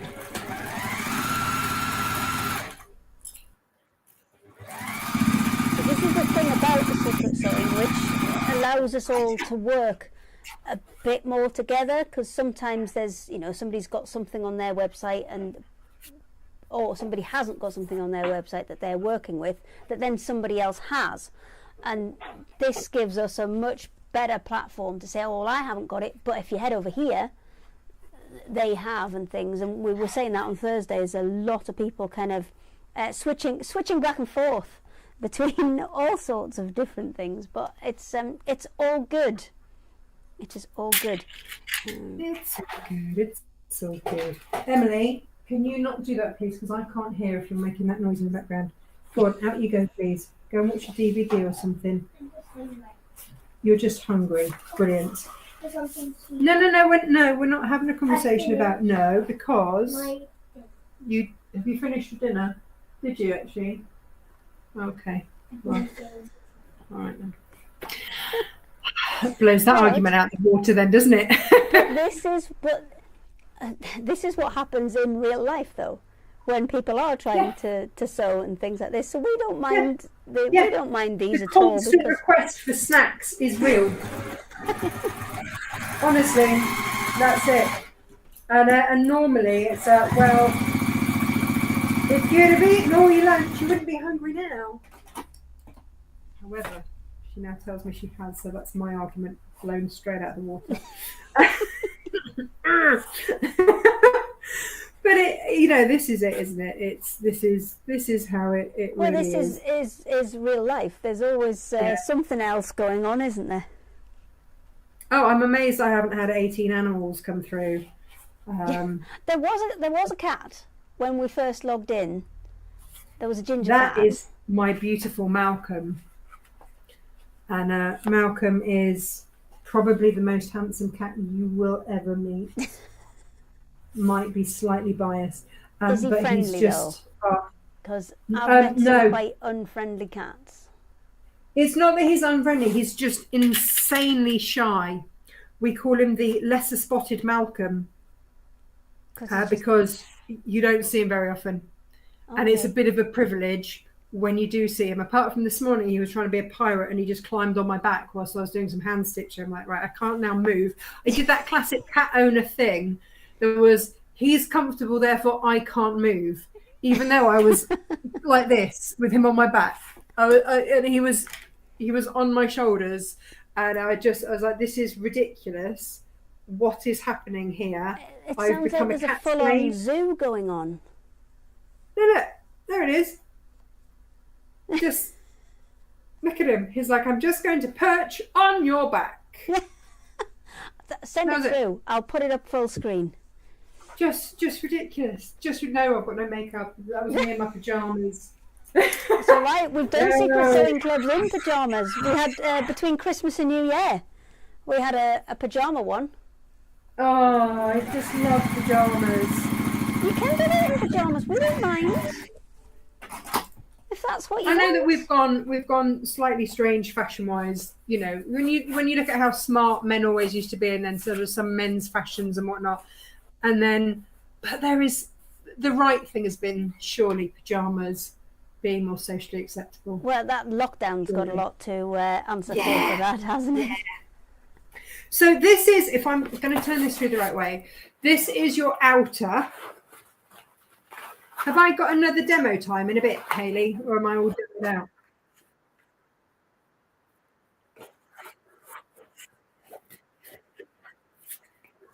Well, all I will do is, if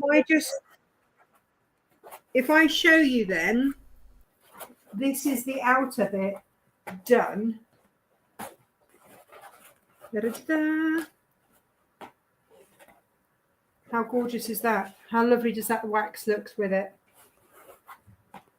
It's a bit special. There you go. And we'll do the lining when we come back.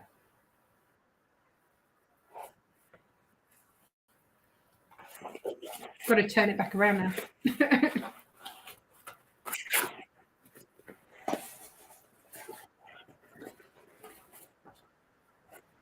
Have you got everybody?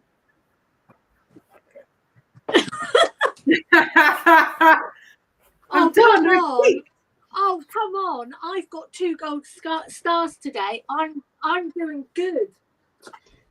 And also, did you actually spot me just moving 2 cabinets? I am literally like stealth. I am like a ninja. I am like a ninja. Every time. You can go and move another 2 cabinets, and I will let Michelle get her second demo in, because we've been jumping about all over the place today. It's not, I mean, we do a running order. Yeah, I was really impressed by that. One day Really? we will Do we, stick to Hayley? it. Do we? Do we ever stick to it on days that No, I'm because off? stuff happens, and if people have got technical problems, then somebody else will jump in, and then we'll move it all around, and we never get to the times we're supposed to get to, but it's close enough, and it makes us feel like it's going to be fine. It never is. Yeah. Right, Michelle. What have you Hello. got for us this time? Because last time... Well, we we'll had a move little on flower. to our hedgerow fairies. So this is the kit. I will show you the box. There you go.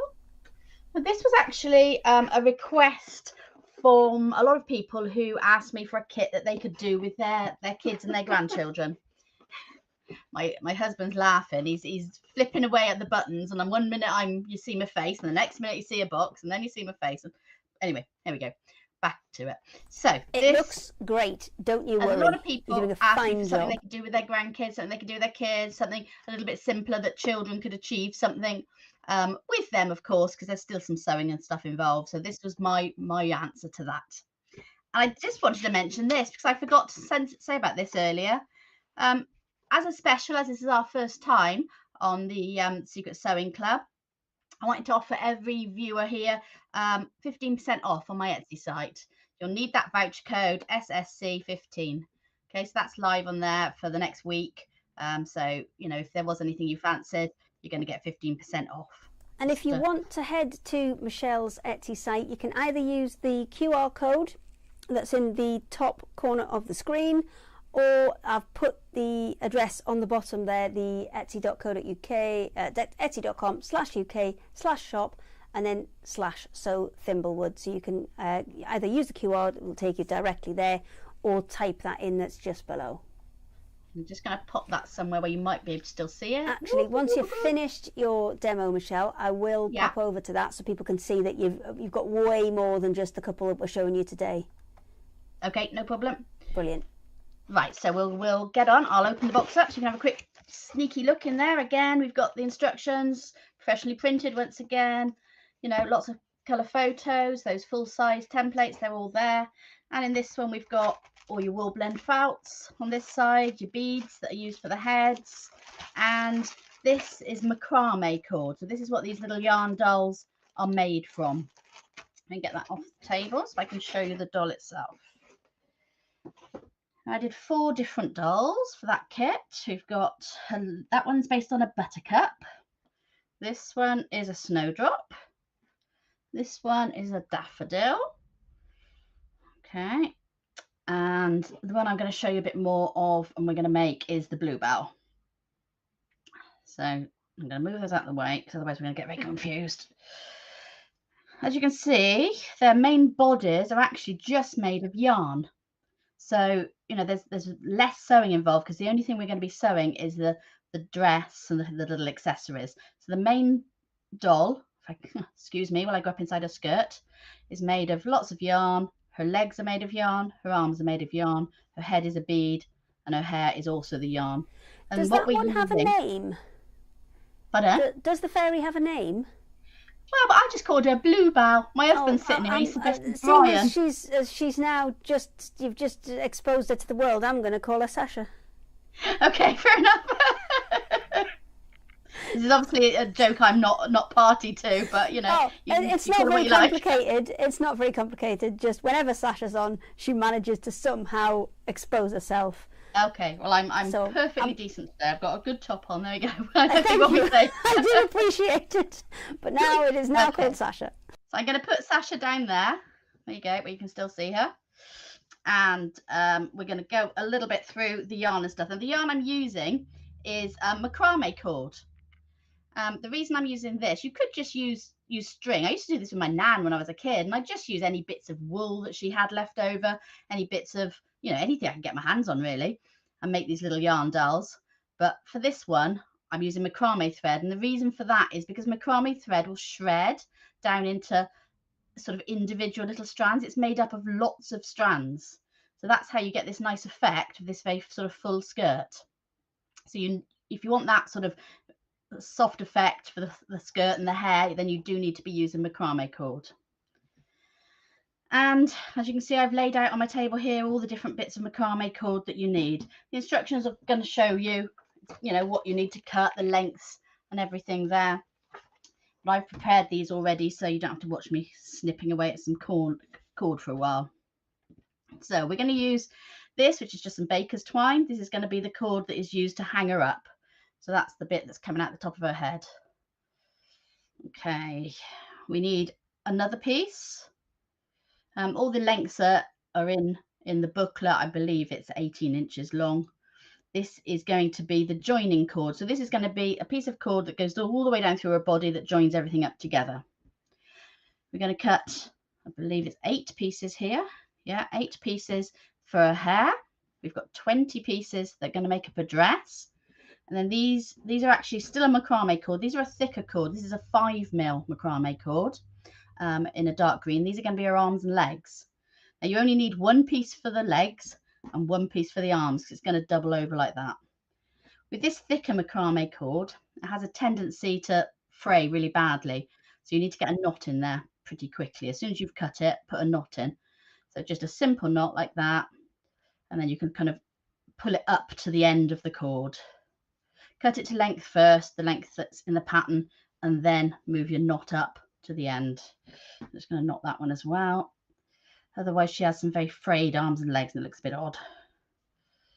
Okay, so arms and legs. And she's going to have a bead for her head. This is just a wooden bead. It's 2.5 centimeters or 1 inch diameter wooden bead. So we're going to make a start, and we need a really rather important tool. It's one of those, a paper clip. So pretty simple. We're going to destroy the paper clip to start with, pulling it out like that. So now, I don't know if you can see that, if that's close enough. Ooh, there you go. I'm going to just pull it out.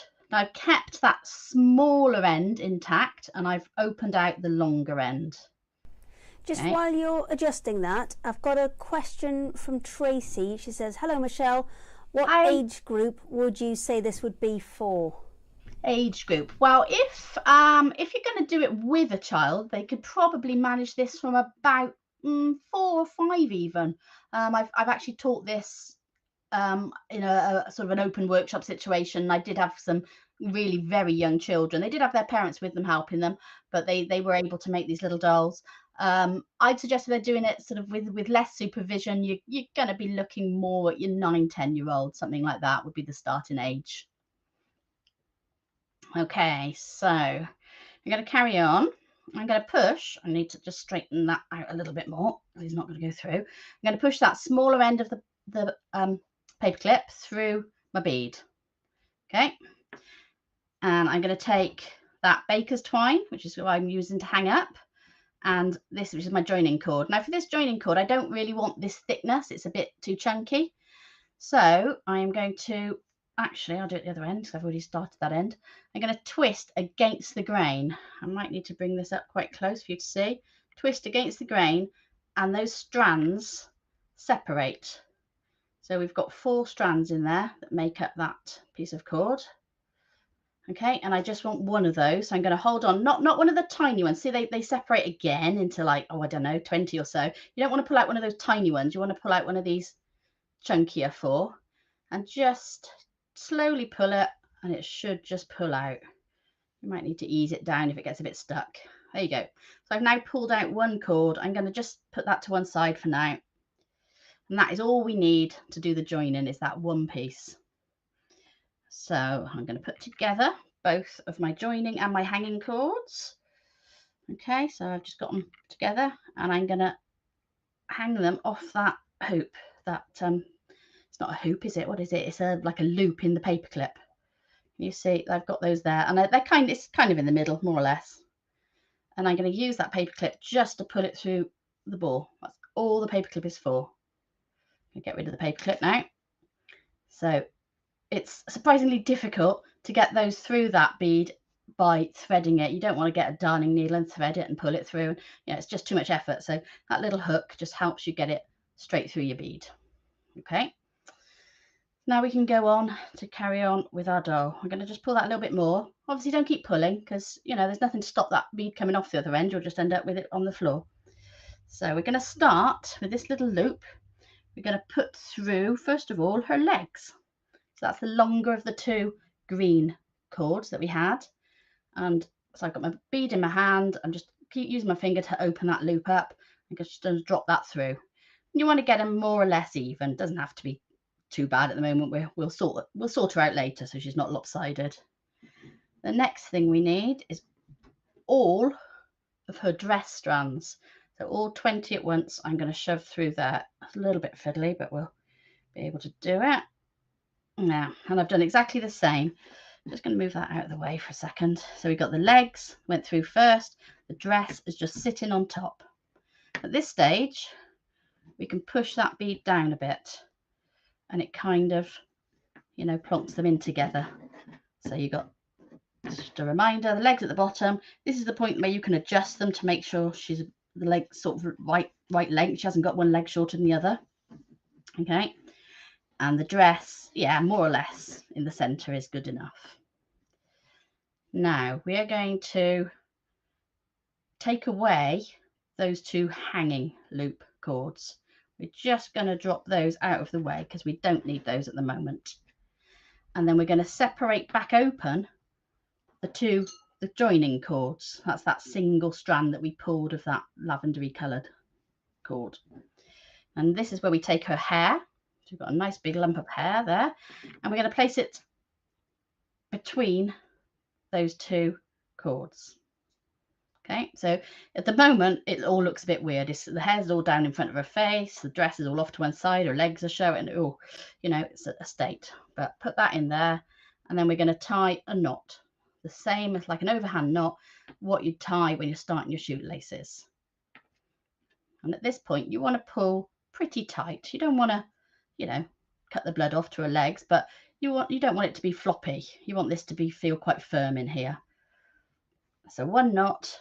I'm just checking the length of her hair because I think I've left her hair a little bit short on one side. I'm just going to adjust that before I tie it up too much. That's it. That's better. So one knot and then a second knot. Okay, so two overhand knots on top of each other and give them a nice tug. Now you can drop this down now to be part of her hair. And that's the reason why we used this same colour as her hair to be the joining cord, because it just blends in with her hair. And it'll blend in even more a bit later when I show you the next stage. Now I need to return to those hanging cords. Give them a little tug as well. Make sure they're coming up through. And this is really simple. All we're going to do is going to tie a knot in the end. It doesn't matter that I've got one longer than the other. You can see that I've got one long bit because you can just trim it off and make it neat. There. So she now has her hanging loop completely done. But bless her, she's not looking great at the moment, but don't panic, we'll get there. Okay. The next thing we want to do, so her hair's sort of going in that direction, her body's going in that direction. We want to give it a twist. So you're just doing a 90-degree twist so that her dress now sort of comes forwards like that. Don't worry that her legs are now kind of one on top of each other. That's fine. You're not going to notice that when she's done. But we do need that dress to be all facing forwards. You do have to spend a bit of time neatening and getting everything into the shape you want it to be. At the moment, bless her, she's got no arms.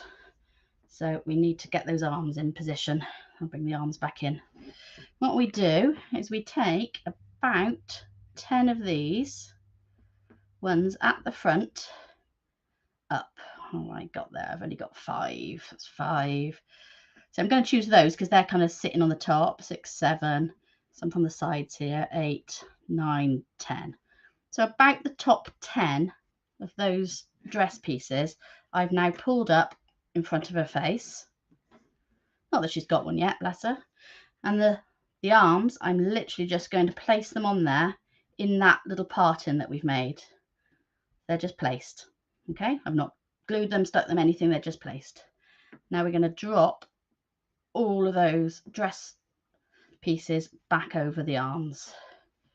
Again, spend a bit of time neatening it up now. It just makes your life a bit easier in the future. Right, now there's nothing in the world, if I picked her up, her arms are just going to drop straight out. There's nothing holding those in yet. So we need to give her a waistband that's going to both make her dress look a bit more attractive and hold her arms in place. Now remember at the start we pulled off the one piece of cord out of this 3. Right, well I've gone back to that now, and I'm just going to take another one strand out of here. So again, same way, I've picked the one strand and just pull it. Okay, so we don't need that bit, we want the one strand again. And this is what I'm going to wrap around her waist to be her waistband. Now, there's 2 ways of doing this. There's a really easy way and a really tricky way. But the tricky way gives great results. So I am going to show you the tricky way, but, you know, don't panic if you can't get it. You know, it is quite hard.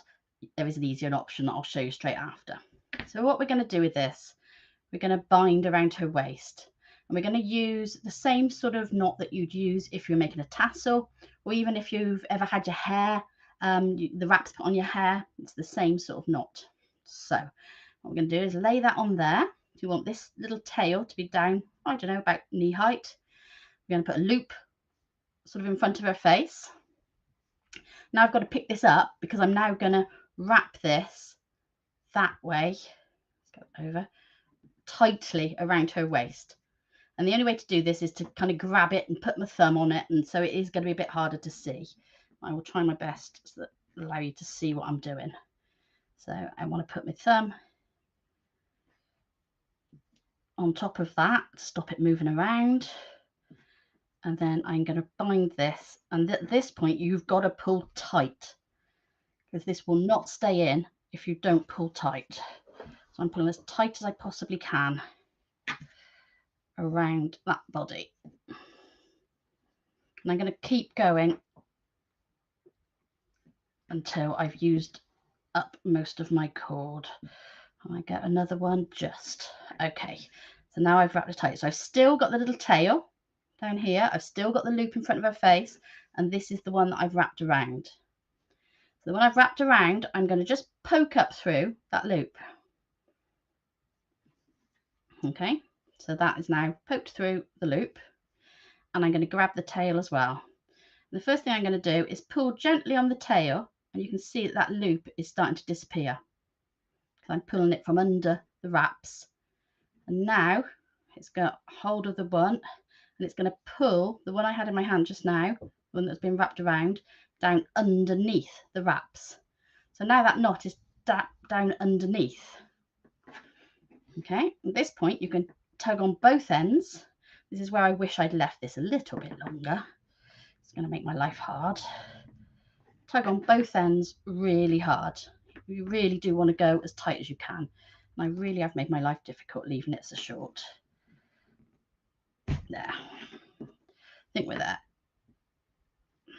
Okay.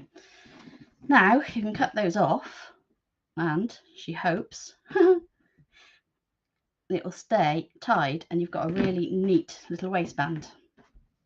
I can see some tiny little bits that are just sticking out of the end. Anyone who knows me knows that I can't have things like that. I'm such a perfectionist, so I just use my scissors just to poke those in, and that will take those away. Now you just need to give her, don't poke it in enough, just poke it in, bye little end. Now her bosom is a little bit lumpy and bumpy. We don't need that. So we just need to slowly pull on these until we get the offending strand that's causing the lump. It's going to be annoying. It's not going to be the one I want it to be. But as you can see, it is neatening up a little bit. It's this one here I'm trying to get rid of. Let's see if we can find him. There he is. Look at that. That's better. So now she's got a much nicer little bodice. There, and she's looking tidy. Now, if you do struggle to do that nice little neat binding, the easy option is this.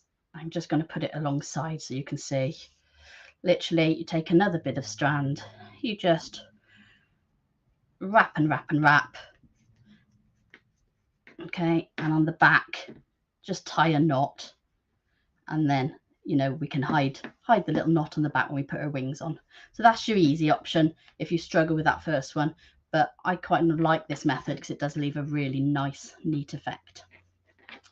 Now, she's looking a bit straggly. She's looking like me earlier this morning. So we need to neaten her up. The first thing we're going to do is give that skirt a trim. So I want to take the legs out at the sides to absolutely make sure I don't accidentally cut her legs off. And then I'm going to go up to sort of the shortest one I've got, trimming all those pieces off. There we go. So she's now got a much neater looking skirt. And so now you can see how this is looking like a doll. I'm going to do the same with the hair this time. We're just going to get the hair all up and making sure you've pulled out that hanging loop. And we're going to give her a bit of a haircut. She's going to get a bit of a style later, so let's just neaten her up for now so she's not looking quite so sad. You can see if you were doing this with like the younger children, you know, when I was teaching this at the workshop to the really little kids who'd come along, they were happy at this stage. They had a little doll, they were delighted, they were off, you know. And so this is why it's such a great project for little ones, because they can get quite quickly to a result that they're happy with. Now you can see now, if we compare them, the hair looks completely different, because what I haven't done yet is untwazzled this. I don't know what the proper word is. It's not untwazzled, unwrapped, unwound. I don't know. I like twazzled. I think you should stick with that. Untwazzled. We'll go with twazzled. It's good. I like it. Twist it back against the grain and then get your fingernail in there and separate them off. Okay. And you just have to keep going with that. And because at the moment her hair looks a little bit sparse, it looks like there isn't enough, but believe me, that is the same amount of hair. You know, that's exactly the same amount of strands. It really bulks up when you separate them out. It takes a bit of time, so I'm only going to do a few to show you the idea. But you can see how, you know, the hair is starting to build. Once you've untwazzled, yeah, can you run a comb or something through it, or would you not advise that? Yeah, a little metal comb, if you've got one of those, is perfect. And yet you can comb it out with a comb. That is ideal. There we go. I'll just do a bit more. By little metal comb, do you mean a knit comb? No, not a knit comb. No, knit combs are a little bit too fierce, aren't they? No, just like the old-fashioned combs used to get. Even the sort of just the plastic comb, you know, the really basic sort of comb is. Well, I was wondering on the teeth spacing. I didn't know if you meant like not like a knit quite comb. A fine spacing. Pull it out too much. Okay. Yeah. Okay, and then with the skirt, we're going to do the same. Now I've jumped ahead a bit because that takes some time. I'm going to swap my little doll over, and you can see how much a difference it makes when you've teased all that hair out. You know, it really does puff that skirt up. You can see I also cut that one a bit shorter than that one, but you know, it's your choice. You can have a longer skirt, you can have a shorter skirt. I've also, on this one, I've added some eyes. You can use just a marker pen to draw a little circle or do dots of paint. And there's a tiny little mouth on there, which is just a pencil. I've just drawn a little line, and I think I put some little bits of blusher. That was that same chalk I was using earlier on my finger, you know, on her cheeks. So you can see how she's looking a lot more attractive already. She does have some bits and bobs, the finished one. Let me get her looking a bit decent. Come on, lovely. You're on the telly. Well, you're not. You're on internet. That'll do. Right, there we go. So she has a skirt. What I've done for the skirt is I've just cut out 5. 1, 2, 3, 4, 5. Yeah, it is. Just had to check. Pieces that are this sort of bell shape, sewn each together, and that creates. I'm going to obviously put it on her, ready to sew the back seam up. That's how that skirt is created. What stitch are you using to sew them together? it's the same as I did earlier. It's that over stitch. So there's a bit I haven't done there. I put the two edges together. I haven't got a needle right in my hand at the moment, but let's just grab a needle. There's no thread in it, but it will show you. So you go in from that side, come over, in from that side. Okay, so I haven't done anything, obviously. So it's just the same as you would use maybe if you were a whip stitch, like you would use for English paper piecing. Yeah. Perfect. Yeah, I like that stitch. It's quick and easy, and once you get going, you can whip through quite a lot at one time. All right, what else has she got? She's got some little boots. I'll show you her boots. Oh, that's good. It doesn't show up on that coloured mat because it's exactly the same colour. So those are her little boots. And this is actually how the piece starts life for the boots. I will get my thread out and get sewing these for you. I think I put some blue thread in, ready for sewing something blue, and now we're sewing something green. Never mind. Okay, so again, I'm going to bring that thread in. Could you just move back towards you a little bit, because you're right at perfect. So you're just right under your strap, but that's perfect. As though it would be green, was I? Right, so I brought that thread in so that my knot again is in the center there. It's away from the edge, and then I'm going to put, this is actually a little dart here. Fold that over. We're going to sew a tiny little dart. It's only like 4 stitches or something, but you can see it's the over stitch again, over, and again, the glasses aren't on. You've got some comments on Facebook. I think people are enjoying the word untwazzled. Oh, good. You've made yourself a whole thing now. I've got me on Sarah dialect. Jane says, I think the word is untwisted, but I like untwazzled. So yeah, you've got your own dictionary now. What I'm going to do now, I've done that little tiny dart. I'm not going to, take the thread off, tie it off or anything, because that's too much effort. I'm just going to go needle back through that felt, again, going right through the center of the felt, so that my needle is going through the thickness of the felt and isn't showing on the inside or the outside. And it's just a good way of moving that thread to a new location to start. And I'm going to do the other little dart now. So exactly the same, only about 4 stitches.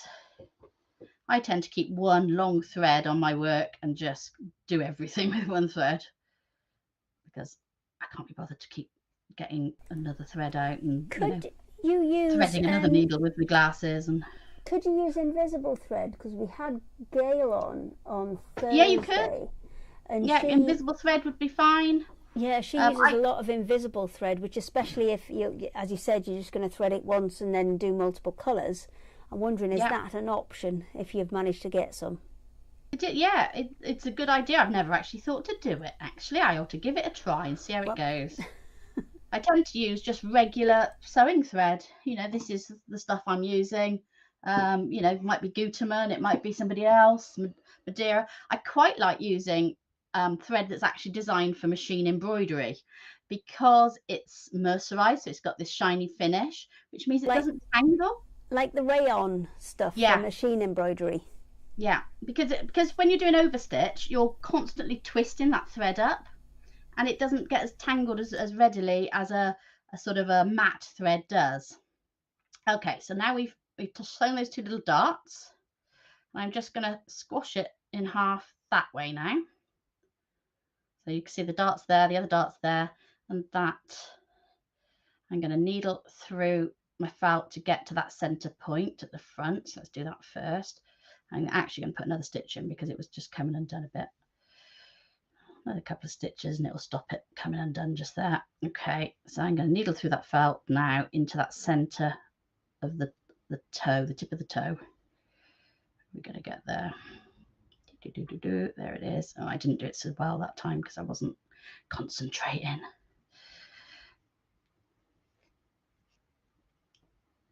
Okay, so now when we fold that in half, our thread is ready in the correct position to sew the rest of the boot. So she's a flower fairy, so her boot is sort of supposed to be like the leaves around her feet. That's why they're kind of weird, kind of funky little shoes she's got. So I'm just sewing it across the top of the toe there now. keep going. I'm not going to go all the way because yeah, it's pretty boring to watch hand sewing. All right, something got caught then, but we're not going to worry too much about it. So you can see now how that little boot is formed, and I've sewn up to about there and then stop. I've put a tiny bit of stuffing down in the toe just to hold the shape, and then I'm going to use this one, and we're going to get that knot down in there. Now, it won't go right down into her foot. What you don't want to do is undo the knot, because the first time I made one I thought, oh, that knot's a bit big, I'm going to undo the knot and shove it in. Of course, that was when her leg all untwazzled. So See? don't undo the knot. You've got a thing now. Neutral word. I like untwazzled, yeah. So now leave that little bit of Yoo-hoo glue and just glue her foot into the top of that boot like that. Okay, so that's how we do the little boot. She's got some pom-poms on there. Again, I used a little bit of the cord. I got some scraps, literally some scraps. Bound the center with some cotton. I haven't got one here to show you actually, but that was how I did it. And then it just puffed out. There's one that's actually made. You can see how the center of those scraps are just bound. I've used the same color cotton. That might be a bit small to see actually. And then when you pump it back up, you make this tiny little pom-pom to go on her shoes. Needs a bit of trimming, but you can see where I'm going with it. There you go. And do you have, if anybody's missed any part of this today, do you have either videos on YouTube or something to guide people through if I they don't want to have make any these? videos as such. I've got a few. Yeah, there's a few. This is kind of, you know, part of why I wanted to, you know, join you ladies today, was because I need to get and learn how to do all this. This is excellent crash course today.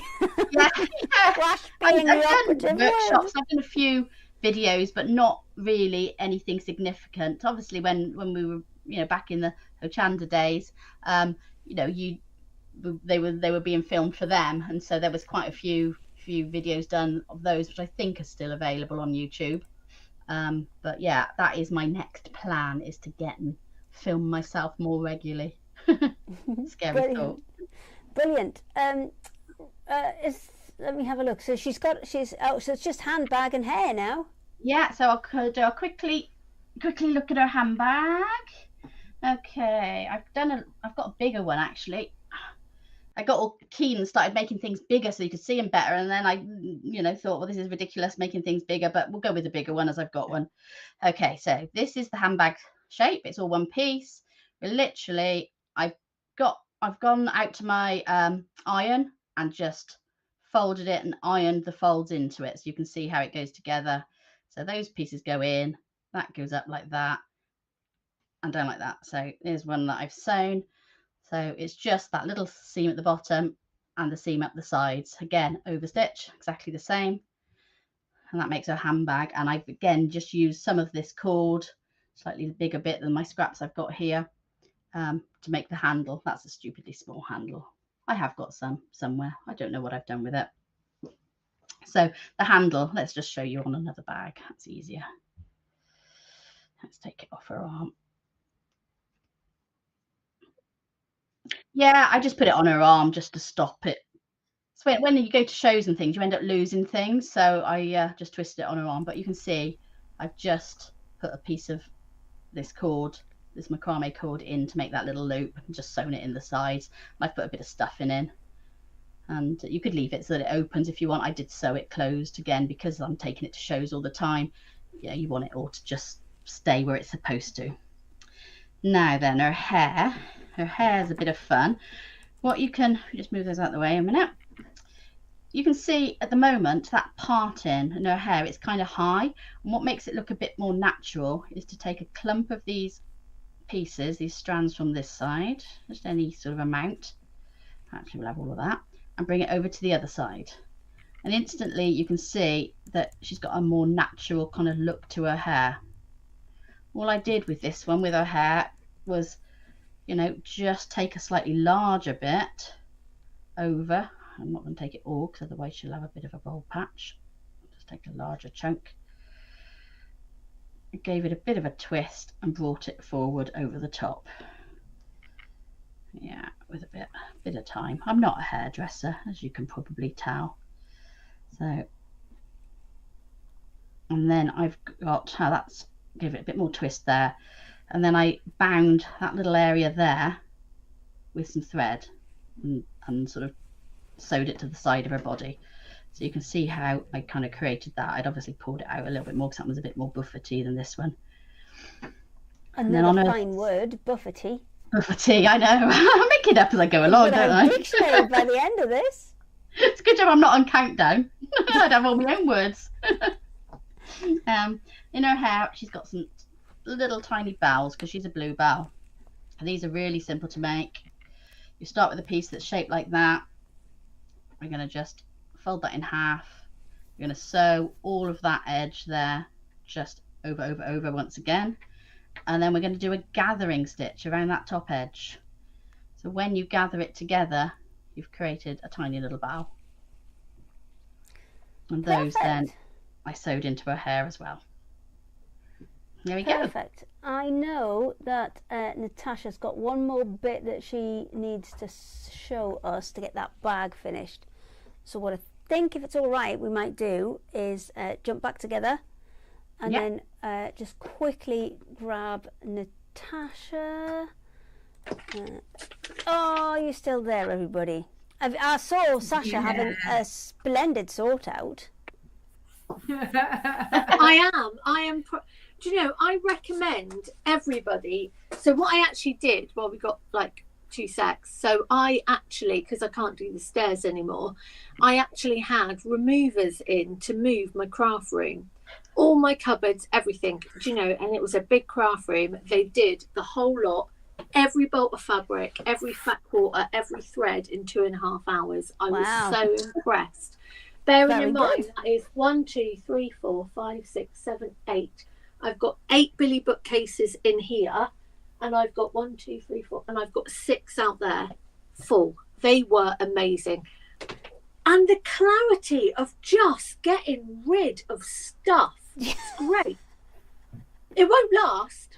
It won't last. It won't, but for now, you feel great. Although I have just found a create and craft lanyard that I've just literally thrown across the room. I mean, we've all got one of those either stuck in the car or somewhere else that it shouldn't be. Thrown it across the room, I tell you. So yeah. Right. I know Natasha wants to get her bag finished off, so I'm very quickly going to switch back across to her because we're getting. I mean, if we have to overrun, we overrun. We're not kind of, you know. I'm going to be super quick to time, but I will make an effort to try and get it done. There you go. Right. It is all yours. Let's be super quick then. So we're going to cut 4 pieces of fabric, 4 strips like this, and then we're going to create a 45-degree angle on the base. So we're going to measure down halfway, measure up. So it's 3 inches down, 3 inches up, and we're going to slice, same here, 1, 2, 3, into that center there. And I've got these 2 right sides together so that they are ready to sew. Okay, so when we sew them, they're going to start going like this. So I'm going to sew down this edge here. I was just looking at the time thinking, right, how much can I prep and be ready for you? So when we open this out, what you get is that straight line there. So then you can match those straight lines. You can absolutely press, and then your seams will cuddle, nest, whatever you want to call it. I quite like this friendly cuddling seam that we've got going on today. And then there's we're going all to just sorts going on today. There's I mean, Michelle's just invented a whole new dictionary for her stuff. So I think that yeah, I like to work with my own glossary as well. I don't think there's anything wrong in that at all. Not at all. And everyone knows what you mean. And hey, it didn't do Shakespeare any harm, did it? No, I mean, I can't remember what the other one was. Oh no, Boothy and Untwazzled. There you go. Perfect. So now, is this looking familiar to the shape that we had earlier? Indeed it is. So that's what we need to do. So now we go again, putting these sides together. On the first one that I sew, I'm going to try and remember to leave a turning through gap, because otherwise I chat and then I forget. And why do we do it on the first one, Natasha? Do you want, sorry? Why do we do it on the first one? Because otherwise I forget. You've got 4 chances to remember. I chat, I get distracted. And yeah, Sasha's not the only ADHD around here. And so yeah, I just try and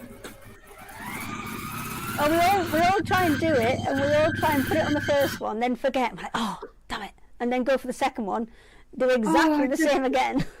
And even then, you know, there's still absolutely no guarantee that I will remember. No, because something else has come along and it's shiny. It's exactly. Oh, It's shiny, or it's pretty, or it's glittery, or it's about to vomit on the carpet, or something. You know, it's just with kids and animals, you never know. Oh my! You never know. So, Natasha, have you just seen what Sasha's just got out of a box? Oh my God.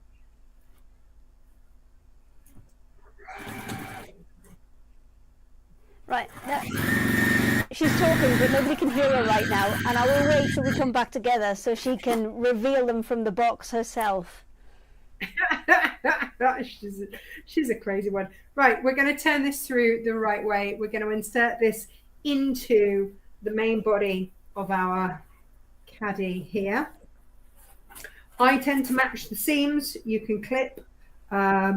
But yeah, I tend to match at the seams, and we're going to sew all the way around. Whilst I sew all the way around, can I ask your opinion, right? This is my make for my tomorrow show. Ooh. It's English paper pieced. Do we like it upright, or is it better a little bit squashed? Oh, no, I think upright. Hang on, I'll go and get a committee on this. Just bear with. If you could just, if I could have opinions, please. Oh, okay. So the opinion required, Sasha, where are you? Down there.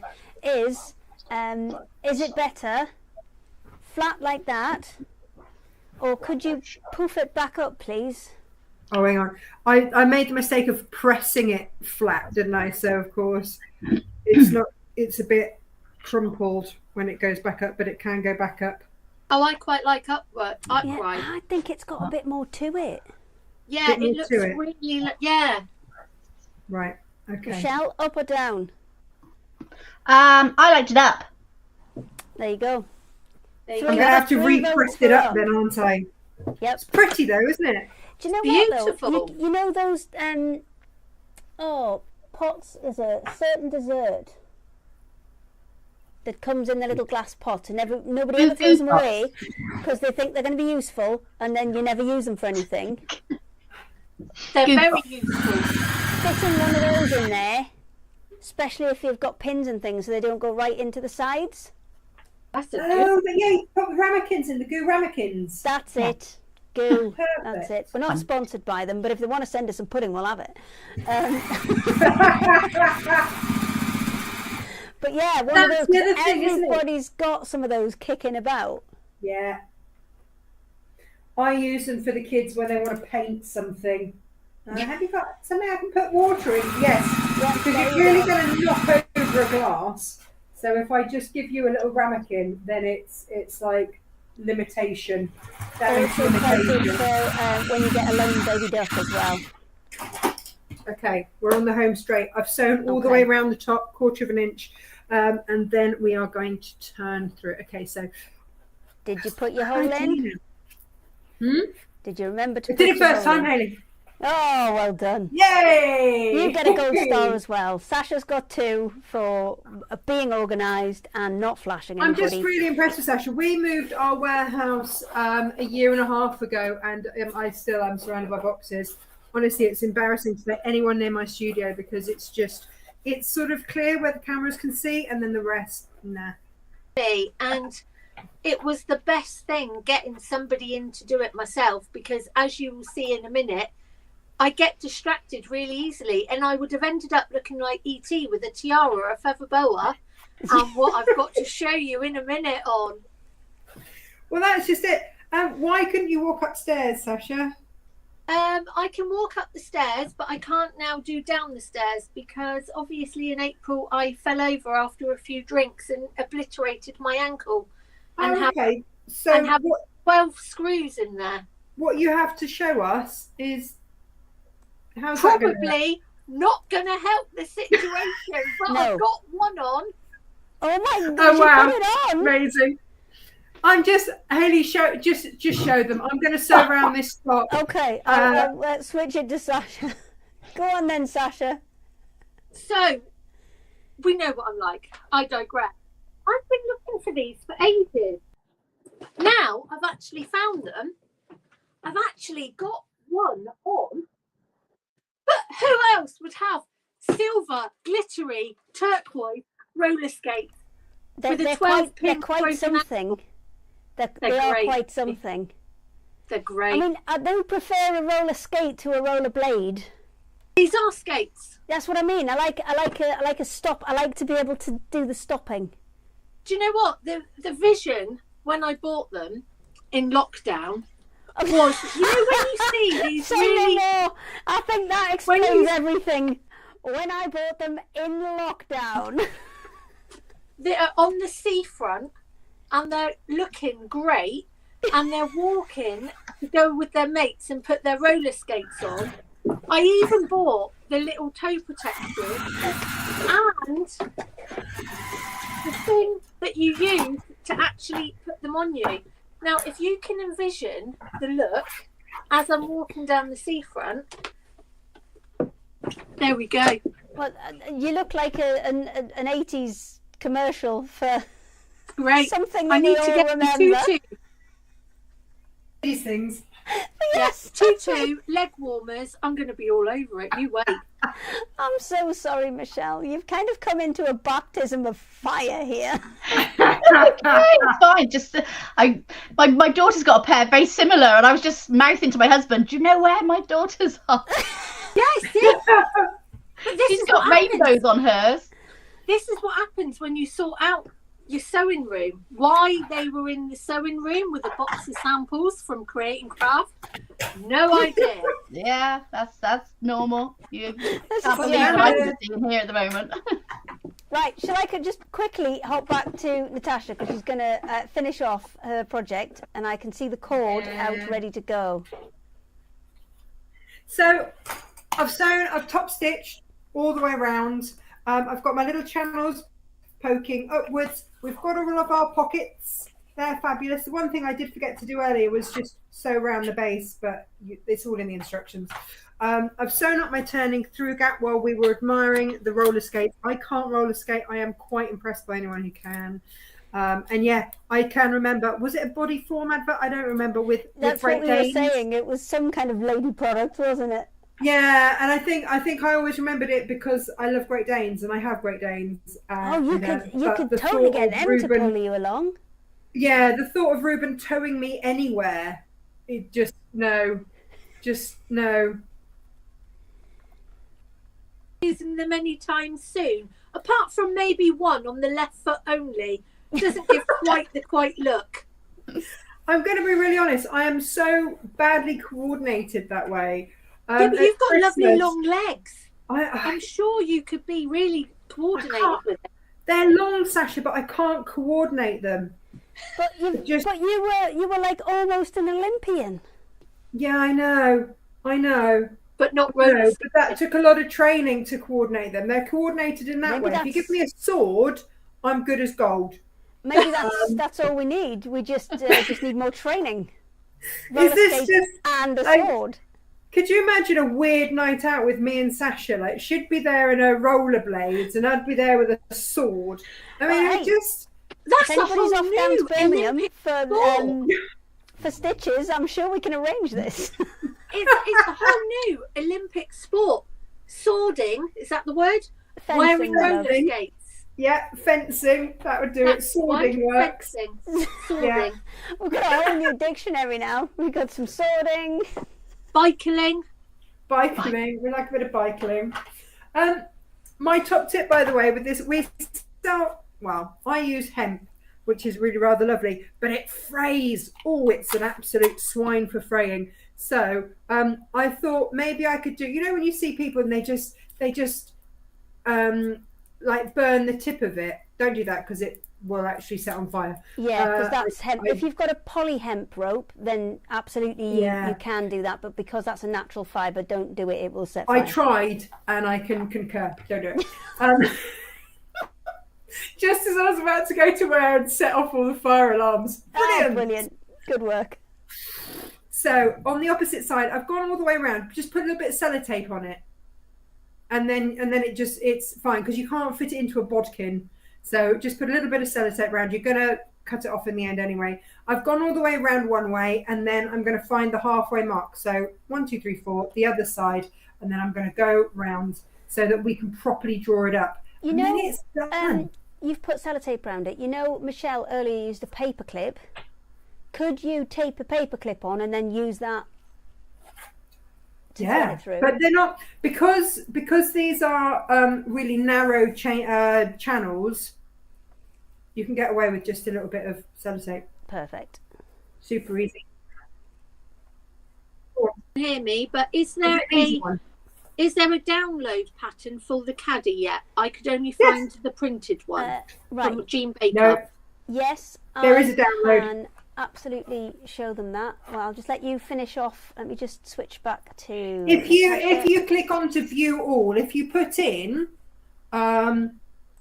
waxed bottomed caddied or whatever. Even just waxed, I think I was picking it up on a search before. What did I call it? To click it, wax based drawstring caddy. The trick is to always click on view all, and it will show you everything. Otherwise, it will just show you that one. So then, get that little tag, and you can then just fold those over, and then you've got a little handle as well. But there it is. Perfect. And these are pockets all the way around. All the way around pockets. Show, I think it was Jean who wanted to see that. So there's Natasha's website. I've just done a search, so you just click on there and it pops up a little search bar for you. I just typed in waxed, and let me just get rid of it. Ooh, there we go. So that is the printed version that comes up first. But if you just scroll down that little bit further, you see there, that one is your digital download one as well. So you've got both options on there. Who's this chap here with the waxed fabric poo bags?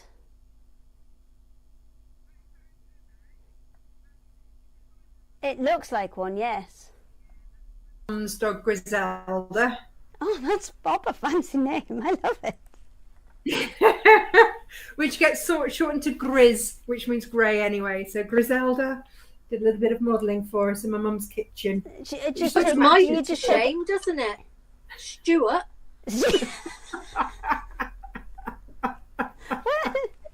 Natasha's got a Dave, so I think we're all good. Michelle, do you want to chime in here? Any pets you'd like to announce the names?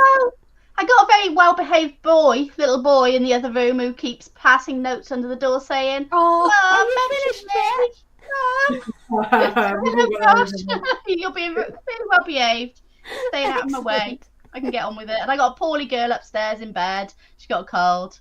Oh, there's a lot of that going around at the minute. I know I spoke to Debbie the other day, TV's Debbie Shaw, and she's not very well at the minute either.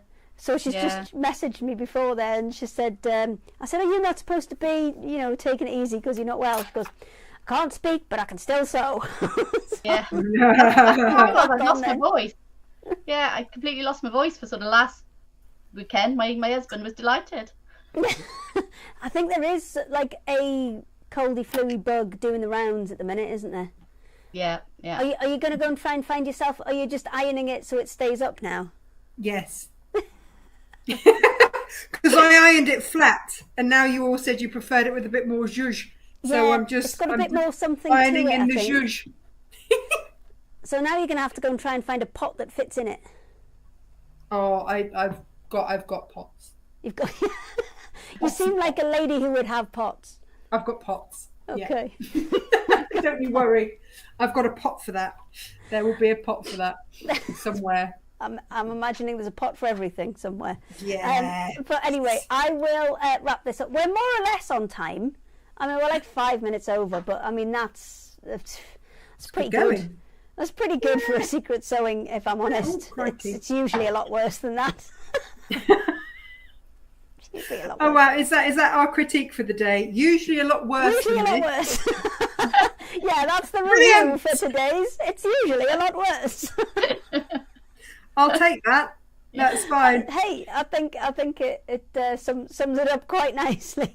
So, thank you everybody for joining me, and all of people on Facebook and YouTube for joining us as well. We'll be back next week. We have. Do you know what? I should really go and check who we've got next week. I was so focused on fixing stuff this week, I haven't even looked. I think we've got John. I think we've got Beginner's Quilt John. And let me see. I need the master plan. That's what I need. We've got a spreadsheet called the master plan, and that has everything on. If that goes down, we're all in trouble. Let me have a look. We've got John Cole Morgan. We've got White Gecko and Old Maid New as well. So some gold work. There'll be some quilty stuff, and John's probably a bit more quilty stuff, in fact. So it'll be a good quilting week next week. So thank you everybody for joining us. Thank you, lovely ladies, for joining in as well. And, we've got no Natasha. We've just got It's like magic hands, isn't it? Isn't it? Remember It's a lovely jumper, though. I must say, it's a lovely rainbow jumper. Oh, thanks. Magic hands. All the colours. All the colours, just everything. Perfect. Right, so we will see you all. Well, I will see you next week, and these